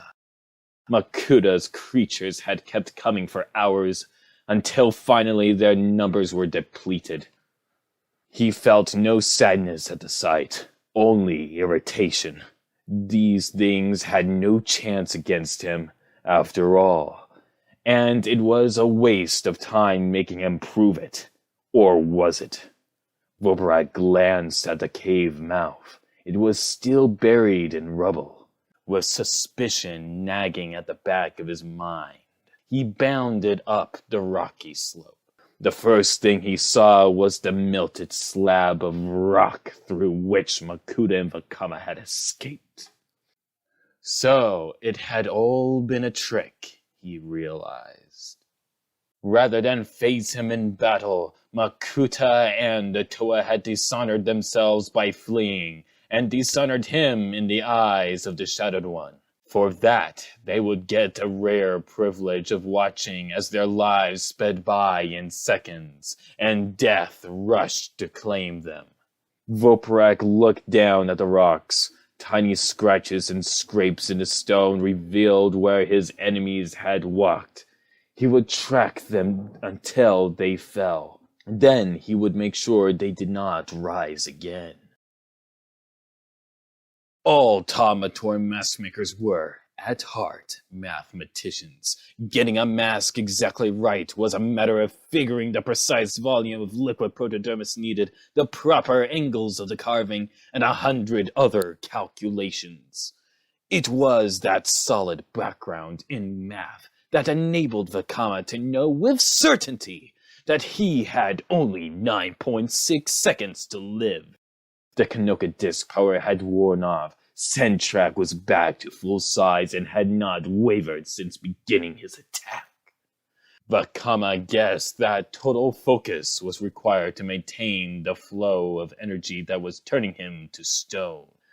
What was needed was something to break Sentrak's concentration, or just break Sentrak. The transmutation effect had not yet reached Vakama's eyes. He cast them about, looking desperately for an answer. Almost ready to give up hope, he spotted something 2 chambers away, or thought he did. From where he was, it looked like a black vial, the same kind that Toa Metru had once used to collect energized protodermis. Gamatorn had experimented with that substance in the past, trying to artificially recreate it. If there was energized protodermis in that tube, and if it was flammable, and if he could do something about it before his time was up. There was no time to worry about the odds. As it was, Vakama needed to buy an extra 2 seconds for his plan to have a chance to work. Fortunately, Centrac's power was affecting only Vakama's body, not his mind. He mentally triggered his Kanui Huna and turned invisible. As he did so, he fought the stiffness in his wrist and moved his hand ever so slightly, sending a thin beam of fire from his index finger at the vial. Startled by the disappearance of his target, Centrac let up just slightly on his attack. His first thought was that the Toa had been teleported somehow. He never noticed the narrow jet of flame until it was too late. Fire struck the vial, superheating its surface. The temperature of its contents rose by several thousand degrees.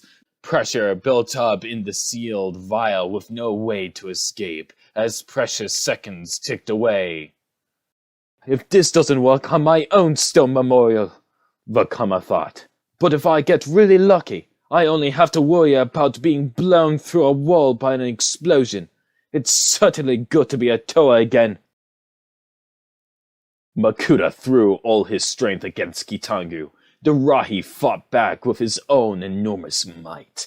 With the rapidly whirling shield array between them, it was a deadlock. And with these two entities involved, it might last for eternity. Then, the Master of Shadows did the unexpected. As Kitangu bore down upon him, Makuta suddenly stopped fighting. With no more resistance, the Rahi could not keep from being propelled forward by his own strength. Makuta rolled backward, hurling Kitangu over him and slamming the Rahi onto the ground. Before Kitangu could react, Makuta struck again. Heat vision shot from his eyes and struck Kitangu's armored chest, welding shut the compartment that hid his Rituka launcher. Robbed of his ability to use that tool, Kitangu had no way to release any energy he absorbed. "I see fear in your eyes, beast," said Makuta. "Perhaps now you see that Sidorak's power was a mere fraction of my glorious darkness. How do you think the Rahaga will feel when they discover the body of their mighty Rahi ally? Will they mourn you, or just decide it is one less animal to clean up after?" Kitangu lashed out with his pickaxe and landed a solid blow. Makuta grunted and unleashed chain lightning against the tool, sending electricity coursing through Kitangu's frame. Makuta's metallic wings carried him up off the ground, and he hovered above his fallen foe. "Now how best to finish you off? Carry you out to the sea and dash you against the rocks? Stake you out and leave you for hungry Rahi? So many things to choose from. But then, the future ruler of the universe must get used to making difficult decisions. I believe I will select." An explosion ripped through the great temple. The shockwave struck Makuta in mid-air, sending him tumbling end over end out to sea. Kitangu too was blown away, barely catching onto the rocky cliffside with his pick. Neither was in any condition to see Vakama and Centrac come flying out of the building. The Toa of Fire lay on the ground, waiting for the pinwheels of light to stop flashing in front of his eyes, and the gongs to stop going off inside his mind. His Toa armor had come through the explosion largely unscathed, but the muscle beneath it was aching. Centrac lay nearby, unmoving. Vakama doubted his enemy was dead. He wasn't sure the thing even could die, but it seemed no threat now. He painfully rose to his feet. In the distance, he could see Makuta winging his way back to the great temple. He was stunned to spot Kitangu climbing over the edge of the cliff, looking like he had been stepped on by Tatarak. Before Vakama could call out to him, the great Rahi collapsed unconscious. Vakama started running toward his fallen ally. He had gone only a few steps when a block of solid, crystalline protodermis formed around his feet and ankles, and he toppled forward onto the hard ground. "No need to hurry, Toa," a voice said behind him. "Your race is over." At first, Vakama thought this was the betrayal by Makuta he had been expecting. But Makuta was still far out to sea. Though closing fast on the great temple, the Toa rolled over onto his back and saw two figures looming over him. One was Voparak, the other a monstrous being carrying a spear, and one thing more, the Mask of Time.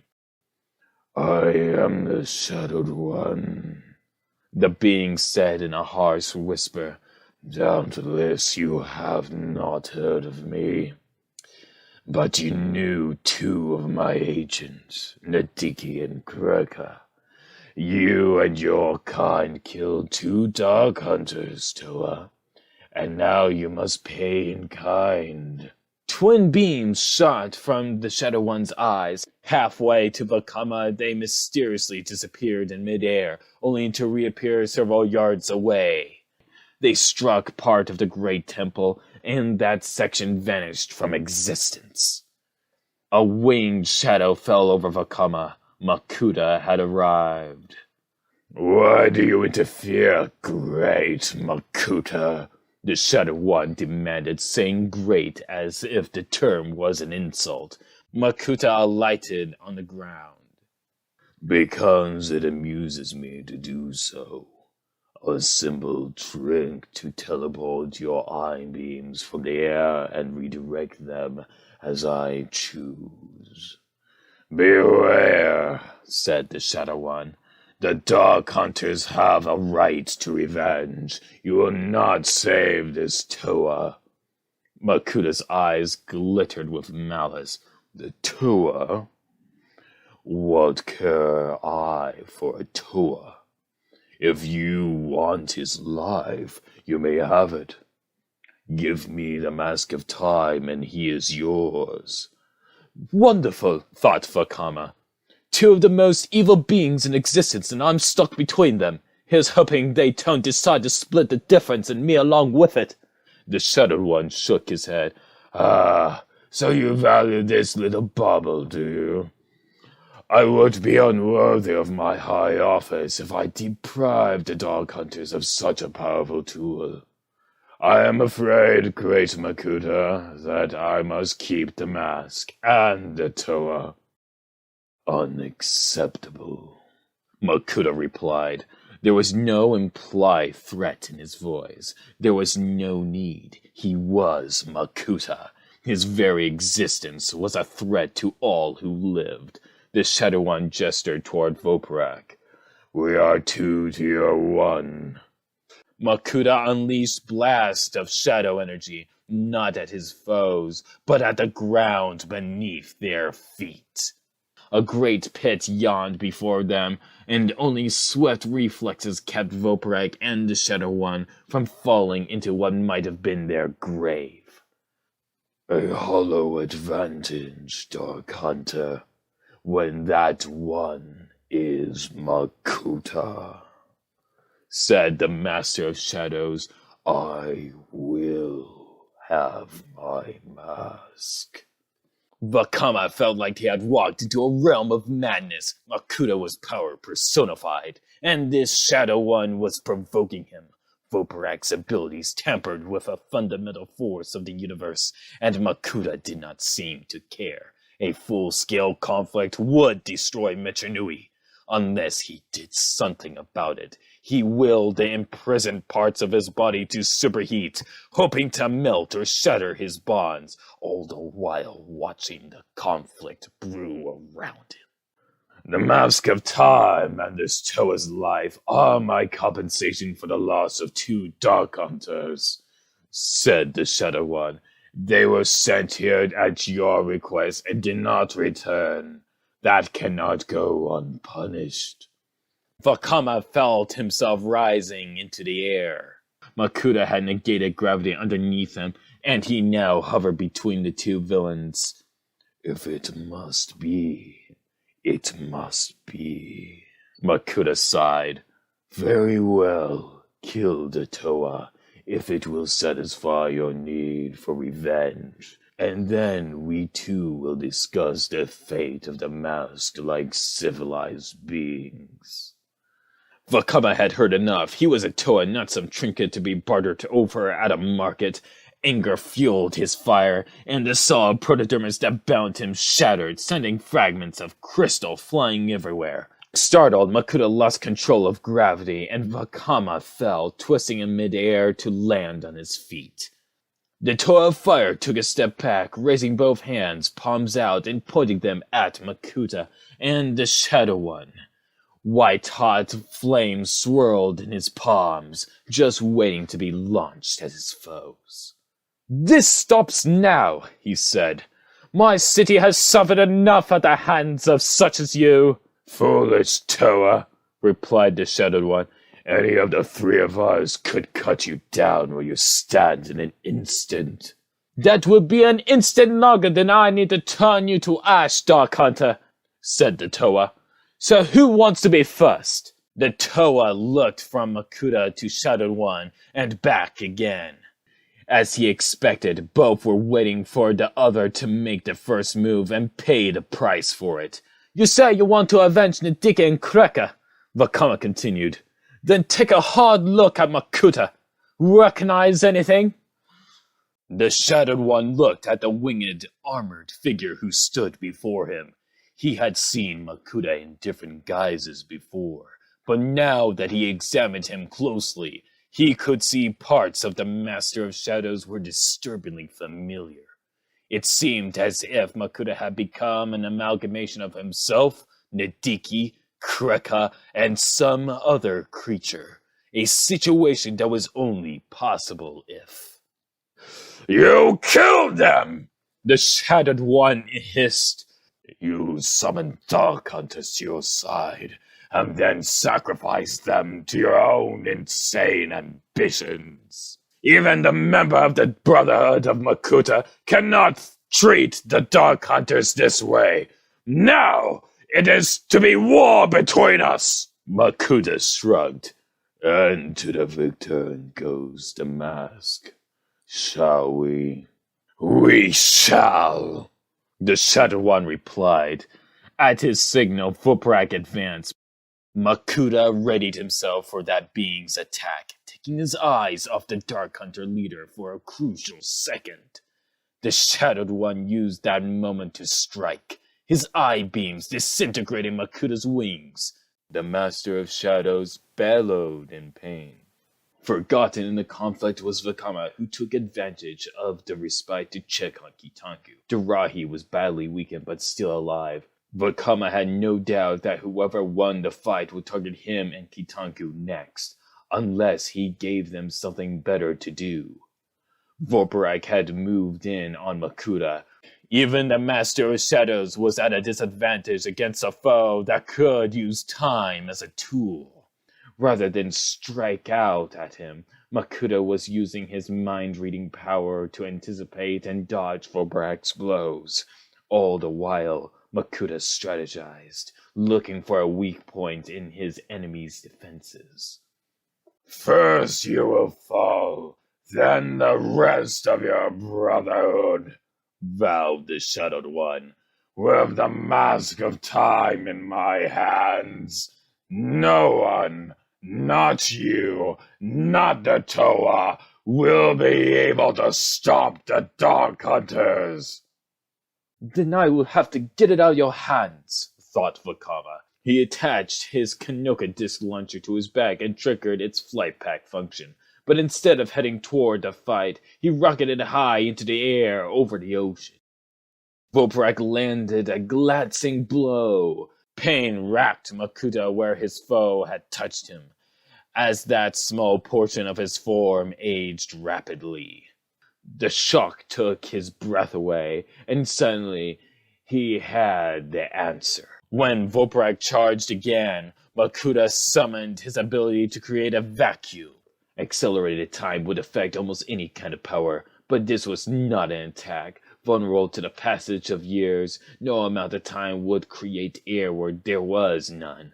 And even Voparak needed to breathe. The Shadowed One saw his minion stumble, trying in vain to fight off the lack of air. The leader of the Dark Hunters aimed his spear at Makuta and unleashed a blast of solid protodermis.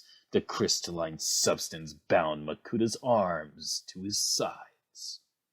"This held you before. It will do so again," said the Shadow One. He held the mask of time high to taunt the Master of Shadows. "Perhaps I will even allow you to live, to witness my conquest of time itself." This was the moment Vakama had been waiting for. He went into a screaming power dive, aiming straight for the mask of time in the Shadow One's hand, moving so fast that he was only a blur. He swooped down and snatched the mask from the Dark Hunter leader and rocketed off with it.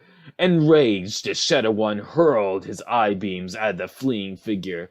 By chance, they struck Vakama's flight pack, badly damaging it. The Toa Metru spun out of control. "Go after him!" The Shadowed One barked at Voparak, but the time-bending being was no longer listening. Makuta's vacuum had starved his brain of air, and he had collapsed. "Then I will do it myself," said the Shadowed One. He turned away from Makuta, saying over his shoulder, "And when I have that Toa's mask on the end of my spear, I will return to deal with you." The Shadowed One took 3 steps before the sound of Makuta's voice stopped him. "Dark Hunter." He glanced behind to see his enemy still bound. "If you believe you can deal with me," the Master of Shadows said, "then you know nothing of Makuta." With that, the armored figure flexed his muscles and shattered his protodermis bonds. Then he advanced on the Shadowed One, his crimson eyes raging. The Shadow One hurled more solid protodermis, only to have Makuta batted aside. In desperation, he launched his eye beams and dissolved a portion of Makuta's breastplate. But still the Master of Shadows kept coming, never hesitating for a moment. His eyes locked on the Shadowed One's. "You have challenged me," Makuta said coldly, "wounded me, imprisoned me, dared to place your petty ambitions above my wishes. You sought to make time your ally, Shadowed One. Now let it be your death." Makuta lifted the Shadow One high into the air and hurled him at the prone form of Voparak.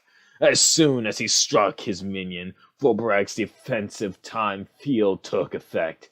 The Shadowed One could feel countless years slipping by him, his body weakening, his final moments now a yawning chasm before him. Satisfied, the Master of Shadows turned and stalked away towards Toa Metru. Vakama had been heading in that direction, and he still had the mask of time. The moment had come to deal with that annoying Toa, once and for all. Behind him, and now ancient Shadowed One succeeded in pushing himself away from Voparak. He had aged perhaps 3,000 years in a matter of seconds. He could not be sure how much time he had left in his life. But as he watched Makuta depart, he vowed that every moment of it would be devoted to making the Master of Shadows pay for this moment. And pay. And pay. Chapter 9. Recording by Joe 14, aka Infinite Inspiration 0. Toa Vakama was about to die. His flight pack was so badly damaged that it would not even function as a Kanoka disc launcher anymore. He was spiraling out of control, headed for the pile of rubble that used to be the Toa Metru Great Furnace. There wasn't so much as a puddle of water down below that he could aim for. His only consolation was that the Mask of Time would be smashed beyond repair by the fall. He was just realizing why that would be a very bad thing, even worse than his dying, when the ground started to shift underneath him. All of a sudden, it did not look like pavement and stone below, but more like a nest of snakes that had been disturbed. No, that wasn't right either. Those things writhing below him weren't greenish-black serpents. They were vines. This is impossible, Vakama thought. Another of Makuta's tricks. The Morbuzak plant is gone. We killed it in the Great Furnace. Then, there was no more time for questions. He crashed to the ground, but without the shattering impact he expected. Instead, the vines had formed a bed of sorts underneath him. As he struggled to recover his senses, they wrapped around him and dragged him down below the street. Vakama's eyes were taking too long to adjust to the darkness. He summoned a small jet of flame from his hand to light the surrounding area, only to have the vine around his wrist yank hard. "No fire," a voice whispered. Vakama knew that voice, laden as it was with the feeling of death and decay.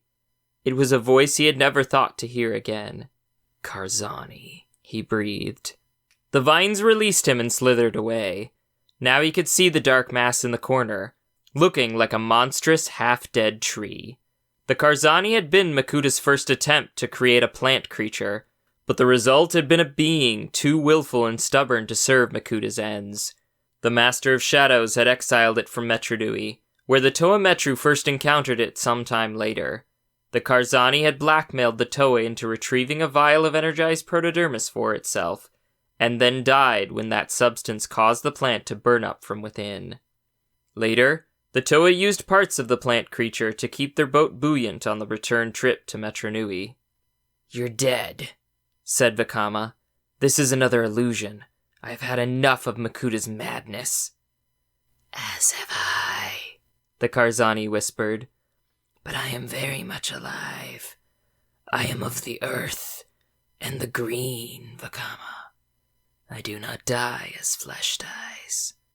"I don't understand."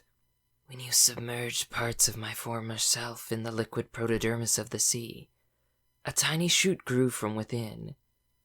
In time, that tiny piece of plant matter grew into a new Karzani, with the memories and intelligence of the old. I am reborn."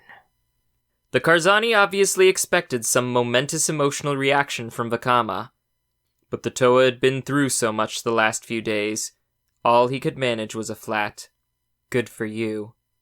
What are you doing here?" "Not everything you saw before was an illusion," the Karzani replied. "Makuta and I achieved a truce, and I agreed to play at being the Morbuzak, to make his false world more convincing. But now, he is coming for you, Toa, and you have not the power to defeat him. You need an ally." "Thanks anyway," Vakama replied, acidly. "I've had one ally too many this trip. Unless you have some awesome Toa tool hidden in all that foliage I don't see."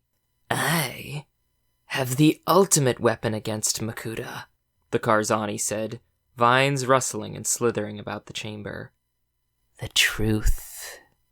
One of those vines reached up and tore a chunk of rubble loose. Vakama looked up and saw the sky above Metru Nui ablaze with stars.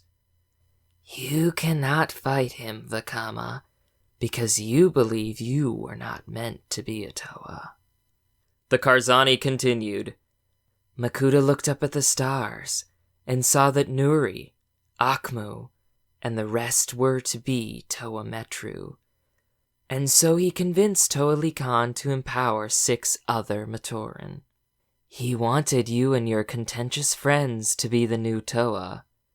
That is what you have been told, is it not? Vakama nodded. And it is all the truth, the Karzani said. It happened, just like that. Still, someone did lie, Toa. And that lie brought you into being. Who? Asked Vakama, intrigued in spite of himself. Makuta? Likan? Another vine moved, winding its way slowly upward. Vakama watched it as it pointed to the sky. The stars, Karzani said softly. The stars lied.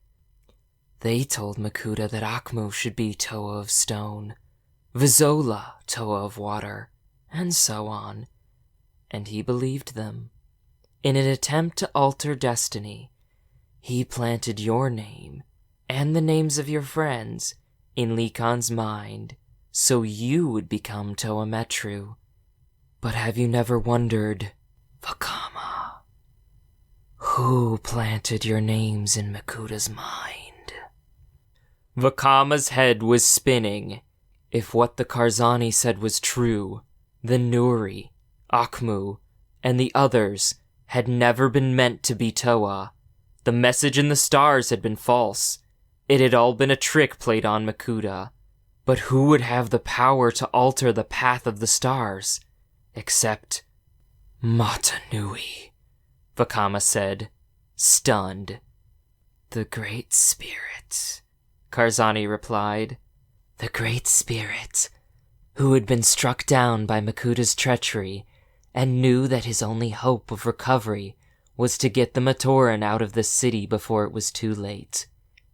To do that, he needed Toa Metru, but he knew Makuta was watching the stars.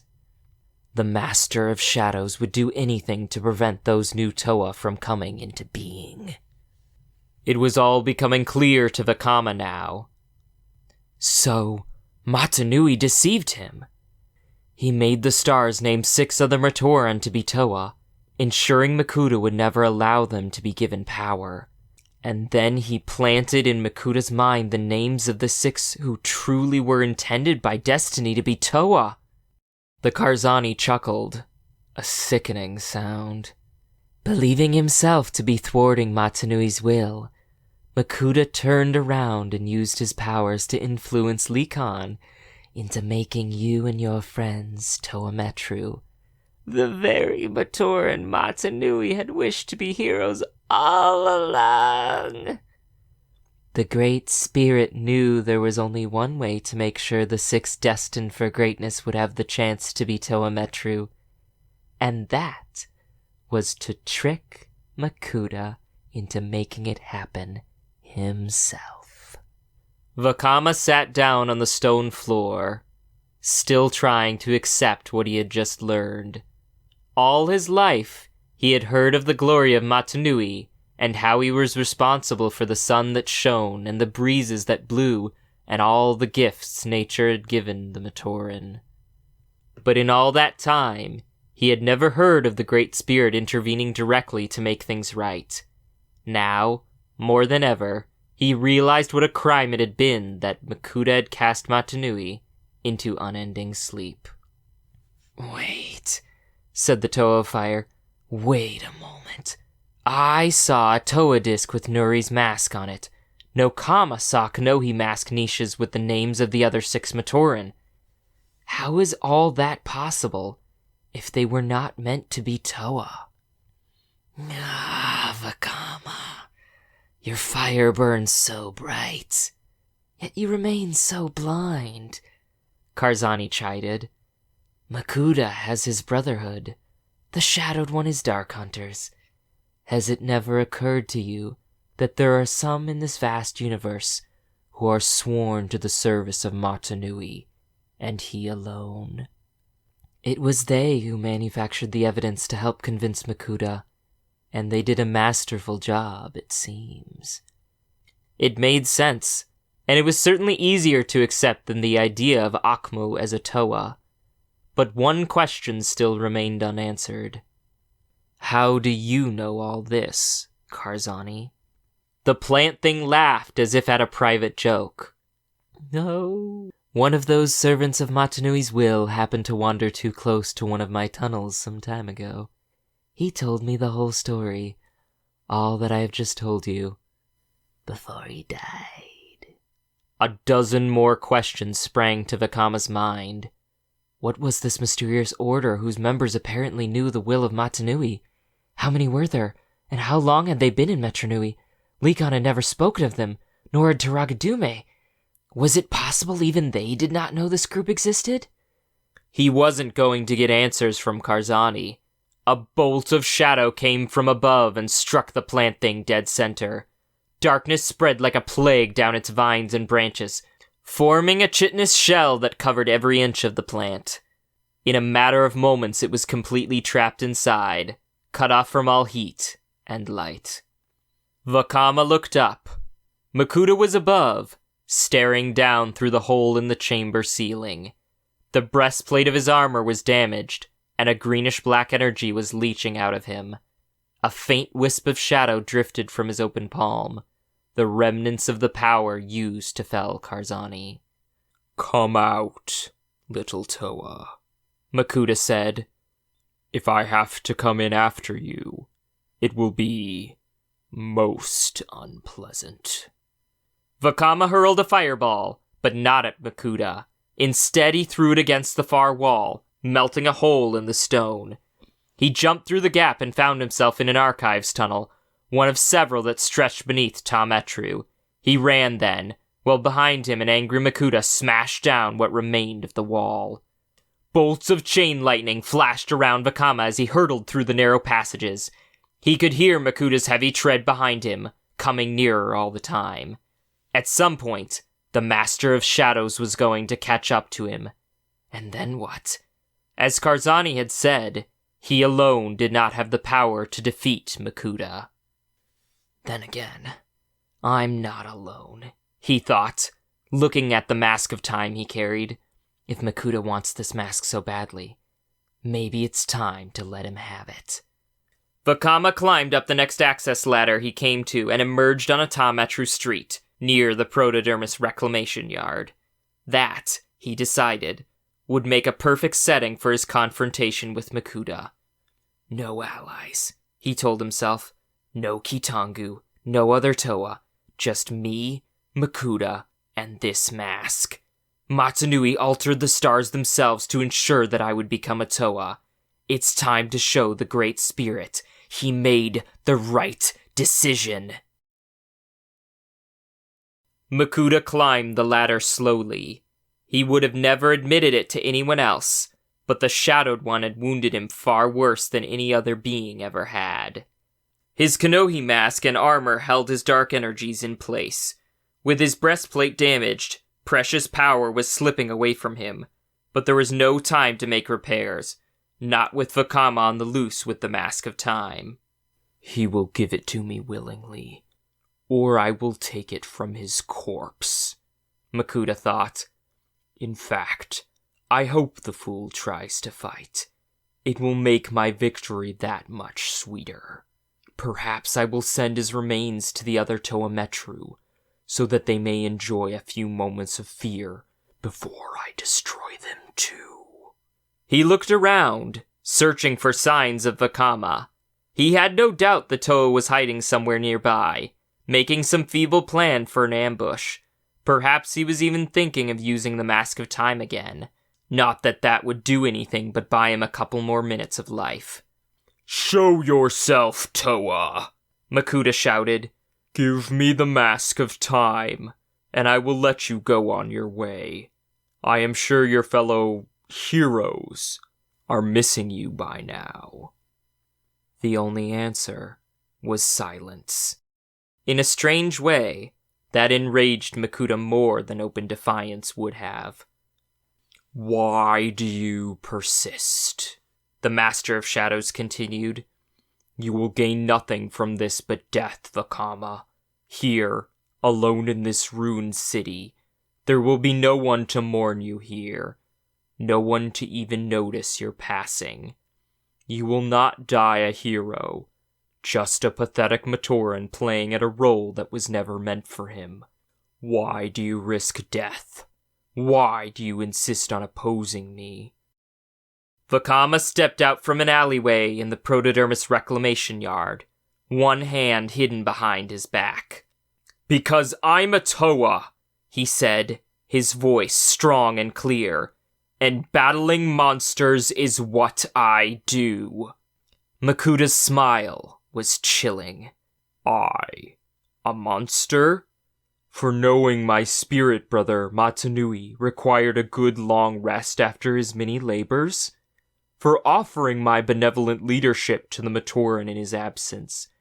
For saving Metru Nui from the threat of Nadiki and Kreka?" Vakama saw that Makuda was circling as he spoke, hoping to distract the Toa while he got into a position to strike. But he wasn't dealing with a novice Toa Metru now. "Yes, Makuda," said Vakama, "the Dark Hunters you brought here, and then murdered, just like you murdered Chiraga Likhan, and sentenced an entire city to a sleeping doom. Yes, I call you a monster, and worse." Makuda eyed his enemy. Vakama was standing next to a stopped conveyor belt upon which rested a line of damaged Kanohi masks. He was startled to see that the Vahi, intact, was among them, and all that stood between him and one of the most powerful Kanohi masks in creation was one foolish Toa. "Your words are like your powers, Vakama. Fiery, but in the end, meaningless," said the Master of Shadows. "Now I will take that mask you so jealously guard." Makuda took a step forward. Vakama took his hand from behind his back, revealing that he held a Matoran crafter's hammer. With blinding speed, he lashed out and smashed one of the damaged masks to fragments. "Not just yet," said the Toa. "How much do you know about the Mask of Time? Do you know, for example, that it still works even when damaged? I found that out the day I retrieved it from the ocean floor." Vakama smashed a damaged mask of water breathing. The merest crack, and the power of time leaks out of it, affecting everything in the vicinity. The Toa of Fire continued. "Isn't that fascinating?" He shattered another mask, and then another. There were only two more between his hammer and the Mask of Time. "Stop this childishness," Makuda hissed. "You wouldn't destroy your greatest creation, Mask Maker." "Yes, I suppose that would be hard to live with," Vakama said, smashing yet another mask. The sound echoed through the empty streets of Toa Metru. "But then, if I were to shatter the Mask of Time, neither of us will be living the way we think of living, and neither will anyone else." Makuda watched him carefully, calculating odds. A rapid burst of shadow energy would destroy the hammer, as well as stun Vakama. But if he should miss?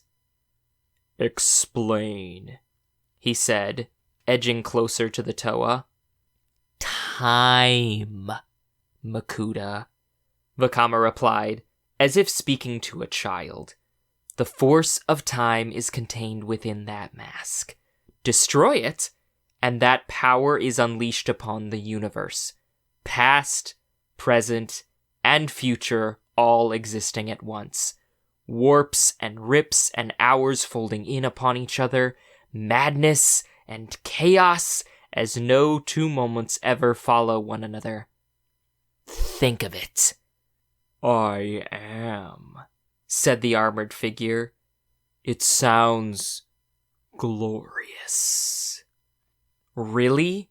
Vakama said, shattering another mask to splinters. "Imagine your body trapped between seconds, or half of you aging while the other half regresses. Does it still sound appealing to you? All your plans and schemes would come to an end, because no matter what you attempted, I could walk into the past and undo it. Kill me today, and I will be waiting for you in some tomorrow to avenge my death. Vakama's hammer hovered over the Mask of Time, ready to strike. Think of it. Can you rule a future that is in the past? Or a present that is still a century away? Could you ever be sure what you have done and what you haven't, when months and years have merged together? Makuta pondered. If Vakama was telling the truth, destroying the Kanohivahi would bring the universe to a crashing halt. Still, he could not believe a Toa would willingly visit such a fate upon the Matoran he had sworn to protect. Believe it, Vakama said, as if he had read his mind. To save those I love from an eternity of your tyranny, I will end everything right now. Makuta looked into Vakama's eyes. They were the eyes of a being who had been driven beyond madness, only to return. They had looked upon a darkness as deep as any Makuta had known, and yet somehow turned back to the light. They were not the eyes of a being who was bluffing. What do you want, Toa? Makuta said finally. Safe passage from Metru Nui for myself and this mask, Vakama said. You are pledged not to harm Kitangu, Taragadume, or the Rahaga, and to leave the Matoran in peace. Makuta took 2 quick steps forward, propelled by anger. It was only the sight of Vakama swinging the hammer that brought him up short. You ask me to sit in the darkness, doing nothing, affecting nothing, the Master of Shadows snapped. You sentence me to a living death, and I say no. Go ahead, destroy the mask, and we will watch time end together. Vakama began to lower the hammer. Wait! Makuta cried. Vakama stopped, his hammer mere inches from the mask. Then what is your offer? The Toa asked calmly. And make it quick. My arm grows tired. The armored titan snarled. He was not used to negotiating with lesser beings, but there was one consolation. As long as the Mask of Time existed, it might still be his one day. Very well, he said. I will respect your allies here, as long as they stay out of my way. I will even let you leave unharmed, and I will grant you 1 year of peace on the island above, and 1 year only. Then you will hear from me again. Vakama considered.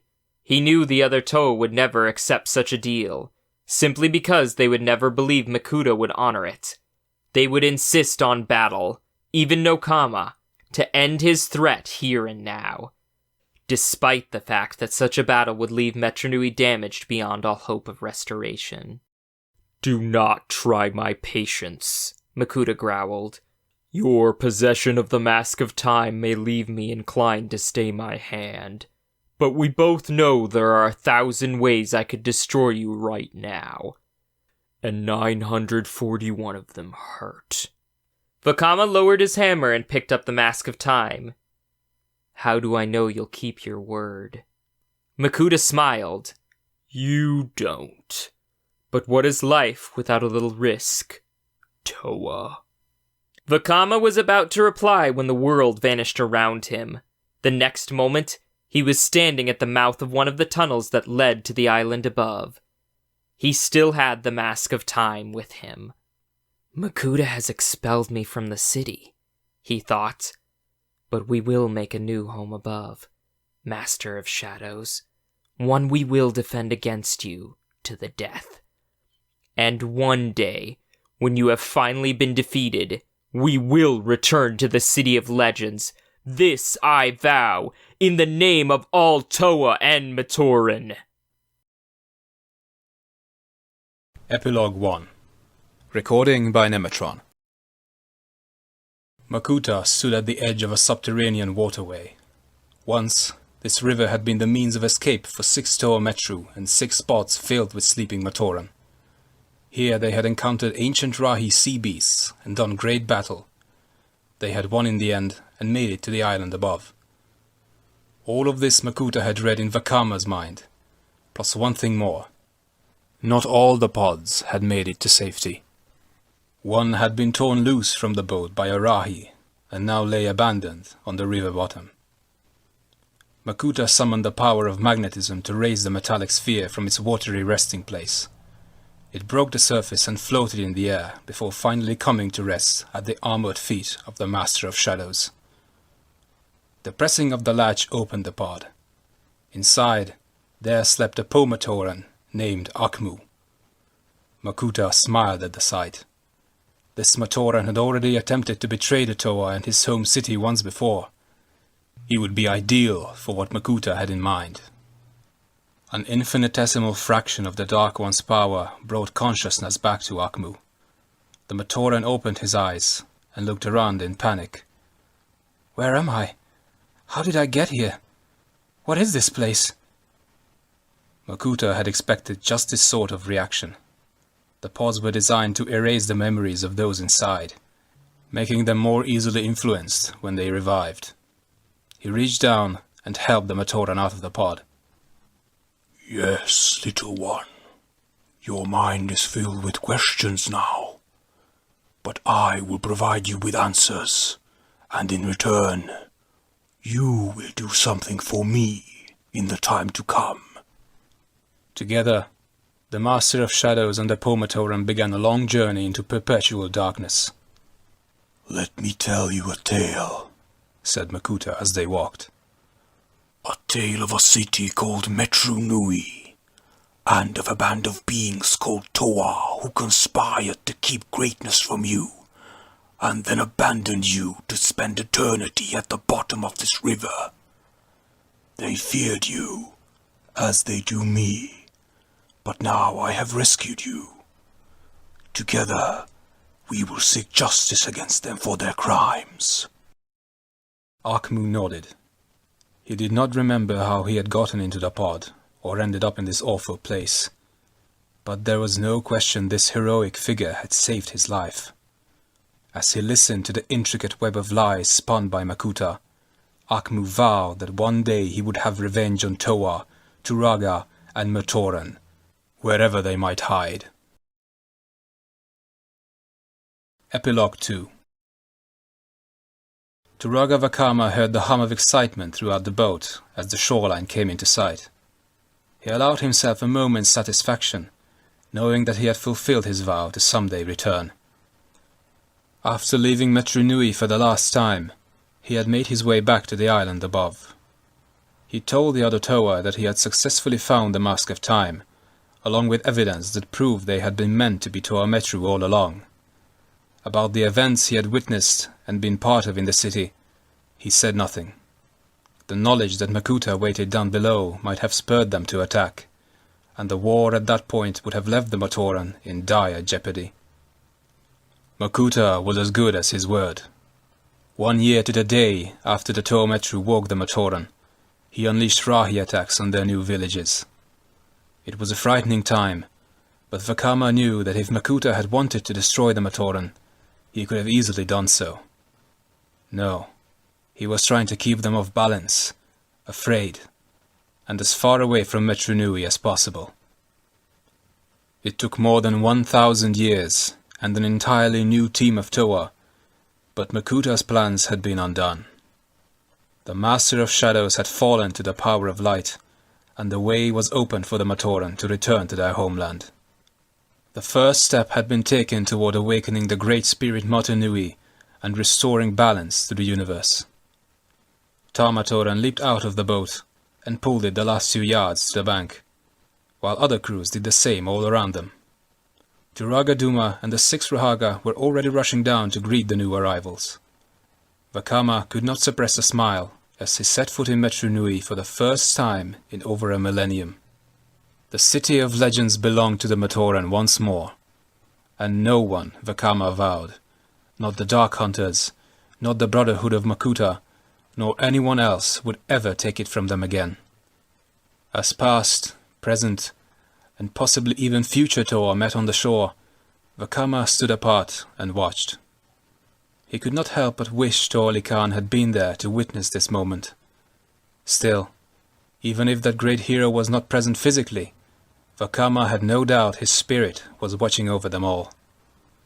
Turaga Vakama? Vakama turned to see Holly, the chronicler, approaching. Yes, little one. Do you have any more tales to tell of the past? Vakama smiled and shook his head. There will always be new tales to be written and new tales to be shared. But it is time to stop speaking of the past, Holly. We have a future to build. Together. End of the book, Time Trap.